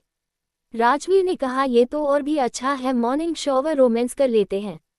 ये बोल राजवीर बेड से उठा और अन्वी को अपनी गोद में उठा लिया। अन्वी ने राजवीर की एक शर्ट पहनी थी जो उसके घुटनों के भी बहुत ऊपर थी। अन्वी को अब शर्म आ रही थी। उसने अपना सिर राजवीर के सीने में छुपाते हुए बोली, छोड़िए मिस्टर शेखावत, मैं खुद चली जाऊंगी। राजवीर उसे बाथरूम में ले जाते हुए बोला, नहीं जब मैं हूं तो तुम खुद से क्यों चलोगी? तुम्हारे मिस्टर शेखावत तुम्हारी सेवा में हर पल हाजिर है। राजवीर अन्वी को बाथरूम में ले आया था। उसने अन्वी को शॉवर के नीचे खड़े कर शॉवर ऑन कर दिया। अन्वी तो अपनी पलकें झुकाए खड़ी थी, उसकी तो हिम्मत ही नहीं थी कि वो राजवीर को देख भी सके। राजवीर के हाथ अन्वी की शर्ट के बटन पर थे। वो अन्वी की शर्ट की एक ही बटन खोला तब अन्वी ने उसका हाथ पकड़ लिया और धीरे से बोली, प्लीज मिस्टर शेखावत, मुझे अभी दर्द हो रहा है। राजवीर उसकी बात सुन मुस्कुरा दिया और बोला, मैं कुछ नहीं कर रहा, बस तुम्हें शॉवर दिला रहा हूँ और कुछ नहीं करूँगा। अन्वी ने अपना हाथ पीछे खींच लिया। वही राजवीर ने उसकी शर्ट को निकाल कर वही फेंक दिया और उसे हल्के हाथों से शॉवर दिलाने लगा। राजवीर ने अन्वी को शॉवर दिला खुद भी फ्रेश हो गया और अन्वी को एक टॉवल में लपेटकर खुद भी एक टॉवल अपनी कमर पर बांध लिया और अन्वी को लिए रूम में आता है। राजवीर अन्वी को क्लोजेट में ले जाता है और अन्वी के लिए एक सिंपल सा सूट निकाल उसे पहनाने ही जाने लगता है तो अन्वी ने कहा यह नहीं, मुझे साड़ी पहननी है क्योंकि आज मेरी कुछ रस्में भी तो होगी ना। राजवीर ने कहा मेरे घर में कोई बड़ा नहीं है जो तुम्हें रस्मों के बारे में बताए। अन्वी ने कहा कोई बात नहीं, पर माँ ने मुझे कहा था कि शादी के अगले दिन पहली रसोई की रस्म होती है और फिर मेरे पगफेरे की रस्म भी तो है, आज मुझे मेरे घर भी जाना है। राजवीर ने उसे घूरते हुए कहा नहीं, अब तुम अपने घर नहीं जाओगी, जब भी जाती हो वही रुक जाती हो, इसलिए अब तुम नहीं जाओगी। अन्वी उसकी बात सुन मुस्कुरा दी और बोली ऐसा नहीं, ये बस रस्म है, आप मुझे अभी ऑफिस जाते वक्त छोड़ देना और शाम को लेने आ जाना। राजवीर ने कहा तुम रुकने की जिद नहीं करोगी। अन्वी ने मुस्कुराते हुए हाँ में सिर हिला दिया तो राजवीर भी उसे देख मुस्कुरा देता है और उसे डार्क ग्रीन कलर की साड़ी निकाल कर देता है और खुद अपने कपड़े पहनने लगता है। राजवीर ने डार्क ग्रीन कलर का बिजनेस सूट पहना था। उसने पीछे मुड़ वापस अन्वी को देखा तो अन्वी ने ब्लाउज और स्कर्ट पहनी थी और साड़ी हाथ में लिए राजवीर की तरफ देख रही थी। राजवीर ने उसे देख कहा क्या हुआ, अभी तो साड़ी पहननी थी, अब क्यों नहीं पहन रही हो। अन्वी ने मुंह बनाते हुए बच्चों जैसे कहा आपको पता तो है मुझे साड़ी पहननी नहीं आती तो कैसे पहनूं। राजवीर ने कहा क्या कहना है, सीधे सीधे कहो। अन्वी ने मुंह बनाते हुए कहा आप मुझे साड़ी पहनाएं क्योंकि मुझे नहीं आता बस। राजवीर ने शरारती मुस्कान के साथ कहा ठीक है मैं साड़ी तो पहना देता हूं, पर क्या है ना मैं एक बिजनेसमैन हूं तो कोई भी काम में फ्री नहीं करता हूं, इसलिए मुझे कुछ चाहिए। अन्वी ने घूरते हुए कहा क्या चाहिए आपको। राजवीर अन्वी को कमर से पकड़ अपने करीब खींचता है और मदहोशी भरे लहजे में बोला जान तुम्हें तो पता ही होगा कि एक पति को अपनी पत्नी से क्या चाहिए। राजवीर अपनी बात बोलते हुए अन्वी की गर्दन पर किस करने लगा। अन्वी की तो राजवीर की बातें सुन ही जैसे सांसें ही रुक गई थी। वो अपनी सांसों को कंट्रोल करते हुए बोली मिस्टर शेखावत प्लीज। राजवीर अन्वी से दूर हो बोला मैं चाहता हूं कि तुम आज लंच लेकर मेरे ऑफिस आओ। अन्वी उसकी बात सुन हैरान रह गई। अन्वी अपनी हैरानी छुपाते हुए बोली पर मैं तो आज अपने घर जा रही हूँ। राजवीर ने मुस्कुराते हुए कहा क्या क्या हुआ, ऐसे क्यों देख रही थी, और कोई ना कल ले आना लंच, नहीं तो मैं और ज्यादा फीस लूंगा। अन्वी ने राजवीर के सीने पर एक पंच मारा और बोली अब जल्दी से साड़ी पहन आए। राजवीर ने उसके हाथ से साड़ी ली और मुस्कुराते हुए बोला अच्छा तुम कुछ और सोच रही थी ना। अन्वी उसकी बात सुनती है तो उसके चेहरे पर भी एक मुस्कुराहट खिल जाती है, वो अपना चेहरा शर्म से झुका लेती है। राजवीर ने कहा वैसे क्या सोच रही थी। अन्वी ने अपना चेहरा ऊपर कर उसे घूरने लगी तो राजवीर की स्माइल और ज्यादा बड़ी हो गई। राजवीर ने अन्वी के कान में झुककर कहा डोंट वरी, वो हम रात में करेंगे, अभी नहीं क्योंकि अभी मुझे ऑफिस जाना है। ये बोल राजवीर अन्वी को साड़ी पहनाने लगा। राजवीर अन्वी को साड़ी पहनाते हुए उसे जगह किस कर रहा था जिससे अन्वी को बहुत शर्म आ रही थी। राजवीर कभी अन्वी के गाल पर तो कभी कमर पर, कभी पीठ पर तो कभी उसकी गर्दन पर किस कर रहा था। अन्वी ने को शर्म तो बहुत आ रही थी पर फिर भी उसने कहा प्लीज मिस्टर शेखावत ऐसे मत कीजिए। राजवीर ने साड़ी का पल्लू उसकी कंधों पर रखे उसकी गर्दन पर किस कर देता है और बोला मैंने क्या किया। अन्वी राजवीर की बात सुन उसके सीने पर हाथ रख उसे दूर कर देती है और खुद मिरर के सामने खड़े हो रेडी होने लगती है। राजवीर उसके पास आ दीवार से टिककर खड़ा हो गया और बोला कहो तो रेडी कर दो। रेडी करने की फीस ज्यादा नहीं है, बस साड़ी पहनाने की फीस थोड़ी ज्यादा थी। अन्वी ने अपनी चूड़ियां पहनते हुए कहा कोई जरूरत नहीं है, मैं खुद रेडी हो सकती हूँ, और वैसे भी मैं आपको कोई फीस नहीं देने वाली, जाए आप। अन्वी ने अपने इयरिंग ली और उसे पहनने लगी, तभी राजवीर ने उसके हाथ से इयरिंग ले उसे पहनाने लगा। उसने अन्वी को इयरिंग पहना उसके कान पर किस कर देता है, ऐसे ही वो दूसरे कान पर भी इयरिंग पहना उसे किस कर लेता है। अन्वी ने अब उसे घूरते हुए कहा बस कीजिए, अब मुझे रेडी ही नहीं होना है। ये बोल अन्वी जाने लगी तो राजवीर ने उसका हाथ पकड़ उसे अपनी तरफ खींचा। अन्वी राजवीर के सीने से जा लगी। अन्वी ने अपना चेहरा ऊपर कर राजवीर को देखा तो राजवीर ने कहा जान अभी लिपस्टिक तो बाकी है, रुको मैं लगा देता हूँ। अन्वी ने कहा रहने दीजिए, जितनी लगाएंगे नहीं उतनी तो खत्म कर देंगे। अन्वी खुद को उससे छुड़ाकर खुद ही लिपस्टिक लगा लेती है। वो जैसे ही मुड़ी तो वो दोबारा राजवीर से टकरा गई। राजवीर ने उसकी कमर पर अपने हाथ लपेटकर बोला जान अगर मैं तुम्हें लिपस्टिक लगता तो भी फीस लेता, और नहीं लगाऊंगा तो भी मैं अपनी फीस लूंगा। राजवीर अपनी बात बोल उसके होठ पर अपने होंठ रख उसे किस करने लगा। अन्वी के हाथ राजवीर के चेस्ट पर थे। राजवीर अन्वी को किस किए जा रहा था। वही अन्वी उसे रोकने लगी। अन्वी के बार बार रोकने पर राजवीर ने उसके चेहरे से थोड़ा दूर होकर कहा, क्या हुआ। अन्वी ने कहा, छोड़िए, पहले ही 11 बजे गए हैं और आप है कि छोड़िए। अन्वी राजवीर के सीने पर हाथ रख उसे पीछे हटा देती है। राजवीर ने उसे छोड़ते हुए कहा, ठीक है, अभी छोड़ रहा हूं पर रात में पूरा बदला लूंगा। राजवीर की बात सुन अन्वी के चेहरे पर शर्म की लाली छा गई। वो रूम से बाहर निकल गई। राजवीर भी उसके पीछे पीछे रूम से बाहर आया। नीचे हॉल में आर्यन बैठा था और फोन में गेम खेल रहा था। राजवीर और अन्वी ने उसे देखा तो आर्यन ने भी उन्हें देख बोला, गुड आफ्टरनून भाई भाभी। उसके कहने के लहजे में ही झलक रहा था कि वो उन्हें छेड़ रहा था। अन्वी तो उसकी बात सुन जल्दी से किचन में चली जाती है। राजवीर ने आर्यन के सिर पर एक मार कर कहा, कुछ ज्यादा ही बोलने लगा है। राजवीर भी उसी के बगल में बैठ गया। आर्यन ने राजवीर के गर्दन में अपनी बाहें लपेट दिया और बोला, अरे भाई, अब क्या मजाक भी ना करो आपसे।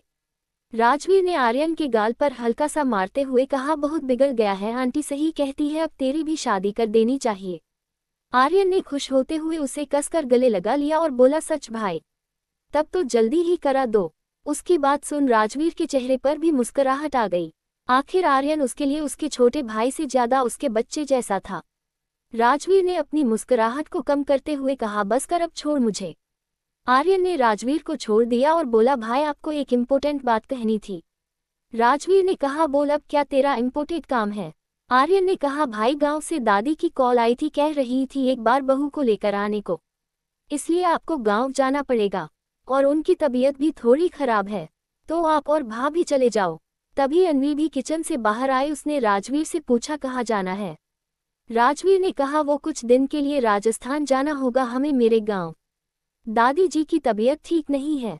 अन्वी उन दोनों को देखने लगी क्योंकि राजवीर ने ही उसे कहा था कि उसकी फैमिली में कोई बड़ा नहीं है। आर्यन ने उसकी कंफ्यूजन को समझते हुए कहा, भाभी वो हमारे लिए हमारी दादी जैसी ही है, क्योंकि पापा भी उन्हें दाई माँ कहते थे, इसलिए हम उन्हें दादी कहते हैं। गांव के घर का ख्याल वही रखती है और अब वो आपसे मिलना चाहती है। अन्वी ने राजवीर को देखकर एक्साइटेड होते हुए कहा, सच्ची आपका गांव भी है।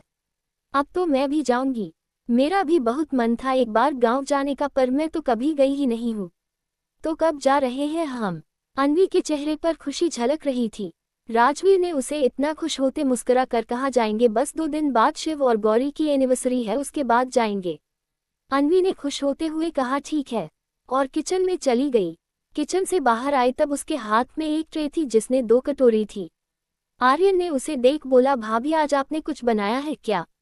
अन्वी ने मुस्कुरा कर कहा, हाँ, आज मेरी पहली रसोई थी, इसलिए मैंने गाजर का हलवा बनाया है। आर्यन ने कहा, ओ वाओ भाभी, ये तो मेरा और भाई का दोनों का ही फेवरेट है। बचपन में जब भी माँ बनाती थी तो हमारे बीच बहुत झगड़े होते थे कि किसे ज्यादा मिलेगा। उसने जल्दी से एक कटोरी ली और खाने लगा। अन्वी ने राजवीर को भी दिया और राजवीर ने भी एक चम्मच खाया और अन्वी को देखने लगा। आर्यन ने खुश होते हुए, वाओ भाभी, ये तो बहुत टेस्टी है, बिल्कुल वैसा जैसे माँ बनाती थी। राजवीर ने भी कहा, सच बहुत अच्छी बनी है। दोनों ने ही अपना हलवा खाया और राजवीर ने अन्वी के फोरहेड पर किस करने लगा तो आर्यन ने उसे रोकते हुए कहा, भाई आप कुछ भूल रहे हो। राजवीर उसे सवालिया नजरों से देखने लगा। आर्यन ने कहा, भाई आज भाभी ने पहली बार कुछ बनाया है शादी के बाद, तो आपको उन्हें पहली रसोई का गिफ्ट देना चाहिए। आर्यन ने उसे घूरते हुए कहा, क्या भाई आप तो सब भूल ही जाते हो। फिर आर्यन राजवीर के कान में बोला, फर्स्ट नाइट का गिफ्ट दिया था या वो भी भूल गए थे। राजवीर उसकी बात सुन हैरानी से उसे देखने लगा। वही आर्यन के चेहरे पर एक शरारती मुस्कान थी। आर्यन ने राजवीर को छेड़ते हुए कहा, बोलो भाई, अब यह मत कहना कि वो भी भूल गए थे। राजवीर जो अब तक उसे हैरानी से देख रहा था, उसने अब उसे घूरते हुए कहा, तू कुछ ज्यादा ही नहीं बोलने लगा है क्या। चुपचाप अपना काम कर और कल से तू भी अब ऑफिस जाएगा। राजवीर की बात सुन आर्यन ने मुंह बनाते हुए उसे देखा, फिर अन्वी को पीछे से गले लगा कर बोला, देख लो भाभी अपने पति को मुझसे काम करवा रहे हैं। अन्वी ने एक नज़र आर्यन को देख राजवीर से बोली, क्यों आर्यन भैया, क्यों ऑफिस जाए, आप संभालिए अपना ऑफिस, भैया का जब मन होगा वो तभी ऑफिस जाएंगे। ये बोल अन्वी ने आर्यन को देख बोली, भैया आज मैं अपने घर जा रही हूँ पेगफेरे की रस्म के लिए, अभी मुझे लेट हो रहा है। फिर राजवीर को देख बोली, अब चले मिस्टर शेखावत। राजवीर उन दोनों को देख रहा था जो बिल्कुल बच्चे थे। राजवीर अन्वी को लिए घर से निकल गया। सिंघानिया इंडस्ट्रीज में शिव अपने केबिन में बैठे कुछ सोच रहा था। उसका दिमाग किसी काम में लग ही नहीं रहा था। वो आंखें बंद कर अपनी चेयर पर लीन होकर बैठा था। तभी उसके केबिन का डोर ओपन हुआ। उसने सामने देखा तो विराज वहां खड़ा था। शिव ने उसे एक नज़र देखा और फिर अपने लैपटॉप में देखते हुए बोला, क्या हुआ, आज अपने केबिन का रास्ता याद नहीं आया क्या? जो मेरे केबिन में आ गया। विराज आके उसके सामने बैठ गया। विराज ने उसे देखकर कहा, तू अपने और गौरी के बीच सब ठीक क्यों नहीं कर रहा है? शिव ने उसे देखा और अपना लैपटॉप बंद कर बोला, क्या ठीक करो? वो मुझे पहले बताए तो कि प्रॉब्लम क्या है। विराज ने उसे समझाते हुए कहा, देख, जरूरी नहीं कि प्रॉब्लम हो, वो प्रेग्नेंट है, तू खुद समझ, उसका इस हालत में इस तरह उदास रहना बेबी के हेल्थ पर असर करेगा। और तू है कि बात करने की जगह उसे अब इग्नोर कर रहा है। शिव ने अब मासूम बच्चे की तरह कहा, अच्छा, मेरा इग्नोर करना दिख रहा है उसका नहीं, सुबह से ही बात करने की कोशिश कर रहा हूं पर वो मुझे देख भी नहीं रही है, तो मुझे भी गुस्सा आ गया, इसलिए अब मैं उससे बात तो बिल्कुल नहीं करूंगा। विराज ने अपना हाथ अपने सिर पर रख लिया। वो जितना उसे समझाने की कोशिश करता शिव उतना ही नहीं समझ रहा था। विराज ने उसे एक बार फिर से समझाते हुए कहा, देख यार, तू जानता है ना, एक तो उसकी उम्र उतनी नहीं कि वो कुछ समझ पाए, और कितनी कम उम्र में ही उसकी तेरे साथ शादी हो गई थी।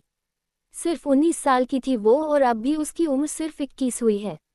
21 साल कितनी कम उम्र में तो वो माँ बन रही है, इसलिए उसे कुछ भी समझ नहीं आ रहा। और तू है कि उसे समझने की कोशिश भी नहीं कर रहा है। अरे यार, उसे खुश रख, उससे बात कर, उसकी बात सुन, उसे थोड़ा टाइम दे, अपना ध्यान दे अपने रिश्ते पर, कहीं ऐसा ना हो कि बात हाथ से निकल जाए। और वैसे भी 2 दिन बाद तुम दोनों की सेकेंड मैरिज एनिवर्सरी है। शिव ने भी हैरान होते हुए कहा, हाँ यार, मैं तो भूल ही गया था कि हमारी एनिवर्सरी है। विराज ने अपना सिरनामे हिला दिया और केबिन से बाहर जाते हुए बोला, अब जल्दी से अपना रिश्ता सुधार, नहीं तो माँ, बड़ी माँ, पापा, बड़े पापा सब मेरी जान ले लेंगे। विराज केबिन से जा चुका था। वही शिव अपनी सोच में गुम हो गया। अब उसे भी लग रहा था कि गलती उसकी ही है, वो खुद ही बात कर अपने रिश्ते को संभाल सकता था। वो जल्दी से उठकर केबिन से बाहर निकल गया। वो अपनी कार में बैठ कार लेकर ऑफिस से निकल गया। उसने कुछ देर बाद अपनी कार एक केक शॉप के बाहर रोकी और निकल शॉप पर चला गया। उसने गौरी के लिए उसकी फेवरेट ब्लैक चॉकलेट केक खरीदा और बाहर आ जल्दी से कार में बैठ गया। वो अब जल्दी ही घर पहुंच गौरी से बात करना चाहता था, इसलिए उसने उसे मनाने के लिए केक खरीदा था। वो जल्दी से कार ले सिंघानिया मैंशन पहुंच गया। वो अपनी कार से निकल मैंशन के अंदर चला गया। उसने हॉल में देखा तो गौरी उसे वहां नहीं दिखी। उसने रेखा जी से कहा, माँ, गौरी कहाँ है? रेखा जी ने उसे देखा और बोली, अपने रूम में है, सुबह से अभी तक नीचे नहीं आई है। रेखा जी आगे कुछ कहती तब तक शिव अपने रूम की तरफ भाग गया। उसने रूम में जाकर देखा तो गौरी बेड पर लेटी हुई कुछ सोच रही थी। उसकी नजरें बालकनी की तरफ थी। शिव रूम में आ डोर को लॉक कर देता है। डोर लॉक होने की आवाज सुन गौरी ने सामने देखा तो शिव खड़ा था। उसने अपने एक हाथ में केक का बॉक्स लिया था और दूसरे हाथ में रेड रोजेस का बुके। गौरी ने उसे एक नज़र देखा और अपना चेहरा घुमा लिया। शिव उसे देख रहा था। वो बैग की तरफ बढ़ गया। वो बैग पर गौरी के बगल में जाकर बैठ गया। गौरी ने अभी भी अपना चेहरा बालकनी की तरफ किया हुआ था। शिव ने उसके गाल पर हाथ रख उसका चेहरा अपने सामने किया। शिव ने गौरी की आंखों में देखते हुए कहा, जाना क्या हुआ है, कोई बात है तो कह दो, पर प्लीज इस तरह अब चुप मत रहो, क्योंकि तुम्हारी चुप्पी मुझे बुरा फील करवा रही है। प्लीज कुछ तो बोलो। गौरी ने उसका हाथ अपने चेहरे से हटाते हुए कहा, कोई बात नहीं है शिव। शिव ने एक बार फिर से उसके गाल पर हाथ रख उसका चेहरा अपने सामने कर बोला, नहीं कोई तो बात है, नहीं तो तुम मुझसे बात ना करो, हो ही नहीं सकता। शिव की बातें सुन अब उसकी आंखों से आंसू आने लगे थे। वो तो वैसे भी काफी इमोशनल थी, उस पर से उसकी सिचुएशन। शिव ने रोते देखा तो उसने फिक्र करते हुए कहा, क्या हुआ जाना, कहीं दर्द हो रहा, कोई प्रॉब्लम है, तबीयत ठीक नहीं है, कुछ भी है तो प्लीज बता दो। गौरी रोते हुए उसके गले लग गई और बोली, प्लीज शिव, मुझे कभी छोड़ के मत जाना। शिव, मैं तुमसे बहुत प्यार करती हूँ, मैं तुम्हारे बगैर नहीं रह सकती। उसकी इस तरह की बातें सुन शिव हैरान रह गया। उसे समझ नहीं आ रहा था कि गौरी ऐसी बातें क्यों कर रही है। शिव ने उसे खुद से अलग कर उसके चेहरे को अपने हाथों में भरकर प्यार से पूछा, जाना तुम ऐसी बातें क्यों कर रही हो, और मैं क्यों तुम्हें छोड़ूंगा? तुम, मैं और हमारा बेबी, हम साथ में ही रहेंगे, हम क्यों अलग होंगे? गौरी ने उसके हाथ पर अपना हाथ रख बोली, मुझे पता है आप मुझसे प्यार नहीं करते, पर शिव, मैं सच में आपसे बहुत प्यार करती हूँ, आपके बगैर नहीं रह सकती। शिव ने उसे देख कहा, क्या कहे जा रही हो, मैं सिर्फ तुमसे प्यार करता हूँ और किसी से नहीं, और तुम्हें मुझसे दूर जाने की जरूरत भी नहीं है। और पहले तुम ये बताओ, किसने तुम्हें ये कहा कि मैं किसी और से प्यार करता हूँ? गौरी ने सिर झुकाए धीरे से कहा, शनाया। शिव ने उसकी बात सुन कसकर अपनी आंखें बंद कर ली, क्योंकि उसे कहीं ना कहीं लग रहा था कि शनाया ही उसे ऐसा कुछ भी कह सकती है। शिव ने उसे समझाते हुए कहा, ऐसी कोई बात नहीं है। हाँ, वो मुझे पसंद करती है, ये बात मुझे पता है, क्योंकि उसने मुझे कॉलेज में भी एक बार प्रपोज किया था, पर मैंने उसे तभी मना कर दिया था। हाँ, वो मेरी फ्रेंड थी, मेरी ही नहीं, विराज और राजवीर की भी। पर मेरे और उसके बीच कोई प्यार वाला रिलेशन नहीं था। उसने जब मुझे प्रपोज किया था तभी मैंने उसे समझा दिया था। और वो क्या, स्कूल से कॉलेज लाइफ मेरी एक भी गर्लफ्रेंड नहीं रही, क्योंकि मुझे ये सब पसंद नहीं था। तुमसे भी मेरी अरेंज मैरिज हुई है, तो तुम ही बताओ अब मेरी इन सब में क्या गलती है? और उस लड़की ने तुम्हें ऐसा कहा और तुमने मान लिया। मुझे बताती, मुझसे बातें करती, पर तुम तो आपने ही मन में मुझसे धोखेबाज समझ लिया। गौरी ने फिर से धीरे से कहा, मैंने आपको और उसे एक साथ बेड पर देखा था। अरे यार, मेरा पैर फिसल गया था, सच कह रहा हूँ, शिव ने झलाते हुए कहा। गौरी उसे देखने लगी, उसकी आंखें आंसुओं से भरी थी। शिव ने उसे अपने गोद में बैठा लिया और उसकी सिर को अपने सीने से लगाकर उसके बाल को सहलाने लगा। दोनों कुछ देर ऐसे ही खामोश बैठे रहे। दोनों ही कुछ नहीं बोल रहे थे। थोड़ी देर ऐसे ही बैठे रहने के बाद गौरी अपना चेहरा शिव के सामने कर उसे देख धीरे से बोली, सॉरी, मुझे आपसे बात करनी चाहिए थी, पर मैं खुद से ही दूसरे की बातों को सुन तुम्हें गलत समझने लगी। शिव ने मुस्कुराकर कहा, कोई ना जाना, वैसे तुम्हें सॉरी कहने की जरूरत नहीं है, मुझे भी समझना चाहिए था, पर अब तो सब क्लियर हो गया ना, इसलिए ऐसे उदास मत रहो। तुम्हें पता है, मेरा बेबी भी तुम्हारी तरह रोता हो जाएगा। गौरी उसे घूरकर देखने लगी तो शिव की मुस्कुराहट और ज्यादा बड़ी हो गई। गौरी भी उसे देखते हुए मुस्कुराने लगी। शिव ने उसके गाल पर किसकर बोला, मैं आज अपनी जाना के लिए उसकी फेवरेट ब्लैक चॉकलेट केक लेकर आया हूँ। गौरी ने खुश होते हुए कहा, सच्ची? शिव ने हाँ में सिर हिला दिया और केक गौरी के सामने निकाल कर रख दिया। केक बहुत ही छोटा पर बहुत क्यूट लग रहा था। दोनों ने मिलकर केक कट किया। शिव ने उसे केक का छोटा पीस खिलाया तो वो मुंह बनाने लगी। शिव ने उसका अजीब सा रिएक्शन देख बोला, क्या हुआ, ये पसंद नहीं आया क्या? गौरी ने मुंह बनाते हुए कहा, ये तुम्हारा बेबी है ना, मुझे तो ये खाना है, पर शायद उसे यह पसंद नहीं है, उसे कुछ और खाना है। शिव उसकी बात सुन मुस्कुरा देता है। शिव ने कहा, ठीक है, तुम ना सही में ही यह केक खा लेता हूँ, वो भी अपने स्टाइल से। गौरी उसे देख रही थी तो शिव ने थोड़ा सा केक उसके गाल पर लगा दिया। गौरी हैरानी से उसे देखने लगी तो शिव ने उसके गाल पर लगी केक पर अपने होंठ रख उस केक को खाने लगा। ऐसे ही उसने उसके दूसरे गाल पर भी केक लगाया और खाने लगा। शिव ऐसे ही उसकी गर्दन पर भी केक लगा खाने लगा, फिर उसके होठों को केक लगा, उसके होठों पर अपने होंठ रख उस केक को खा लिया। वो केक खाने के बाद भी उसके होठों पर किस कर रहा था। आखिर कितने दिनों बाद दोनों के बीच सब कुछ नॉर्मल था। ऐसे ही दोनों अपनी प्यार की दुनिया में खो गए और करीब 2 घंटे बाद दोनों बेड पर लेटे हुए थे। दोनों ही एक कंबल में थे। शिव ने कहा, अभी तो तुम्हें जल्दी छोड़ दिया, नहीं तो तुम्हें पनिशमेंट देने वाला था, पर मेरी छोटी प्रिंसेस को कोई प्रॉब्लम ना हो इसलिए छोड़ दिया। ओहो, अपनी छोटी प्रिंसेस का बड़ा ख्याल है, और मेरा क्या? तुम्हारी प्रिंसेस को कोई प्रॉब्लम ना हो इसलिए तुम मुझे पनिश नहीं कर रहे हो क्या? तुम्हें सिर्फ अपनी प्रिंसेस का ख्याल है, मेरा नहीं। शिव ने उसके सिर पर किस करके कहा है, पर मेरी छोटी प्रिंसेस से कम। गौरी ने उसे घूर कर देखा तो शिव मुस्कुरा कर कहा, ऐसा नहीं है, प्रिंसेस इम्पोर्टेंट है पर तुमसे कम। हाँ, जो मेरी प्रिंसेस की सारी विश में पूरी करूंगा। गौरी ने कहा, अच्छा, ऐसे तो तुम उसे बिगाड़ दोगे, फिर वो पापा की बिगड़ैल प्रिंसेस हो जाएगी। ये बोल वो हंसने लगी। शिव ने कहा, देखो जाना, मेरी प्रिंसेस को कुछ मत कहना, उसे जो पसंद होगा उसके डेडा उसे ला कर देंगे। गौरी ने खुश होते हुए कहा, ठीक है, तो आपकी प्रिंसेस को घूमने जाना है, चलिए। शिव पहले तो उसे मना करना चाहा, पर गौरी ने कितने दिन बाद तो उससे कुछ मांगा था, इसलिए वो मना नहीं कर पाया और उसे बाहों में उठाकर बाथरूम में ले गया। दोनों ने शॉवर लिया और रूम में आए। शिव गौरी को रेडी कर रहा था। गौरी भी मुस्कुरा रही थी। गौरी को रेडी कर शिव भी रेडी हुआ और उसका हाथ पकड़ उसे कमरे से बाहर ले आया। दोनों जब हॉल में पहुंचे तो रेखा जी और प्रिया जी ने जब दोनों को मुस्कुराते देखा तो वो भी खुश हो गई। आन्या भी उन्हें देख रही थी। वो भी खुश थी कि फाइनली दोनों के बीच सब सॉर्ट आउट हो गया है। शिव ने रेखा जी को देखकर कहा, माँ, हम बाहर जा रहे हैं, कुछ देर में आ जाएंगे। प्रिया जी ने कहा पर कुछ देर में तो डिनर का टाइम हो जाएगा और अभी बाहर जा रहे हो। शिव ने कहा चाची प्लीज टाइम से आ जाएंगे, वैसे भी मेरी दोनों प्रिंसेस का मन है। आन्या ने हैरान होते हुए कहा भाई दोनों बेबी कौन और कौन सी बेबी है आपकी? शिव ने मुस्कुरा कर कहा मेरी छोटी प्रिंसेस। आन्या उसकी बात सुन मुस्कुरा दी। बाकी सभी ने चेहरे पर मुस्कुराहट थी। शिव फिर उसे लेकर मेंशन से बाहर निकल गया।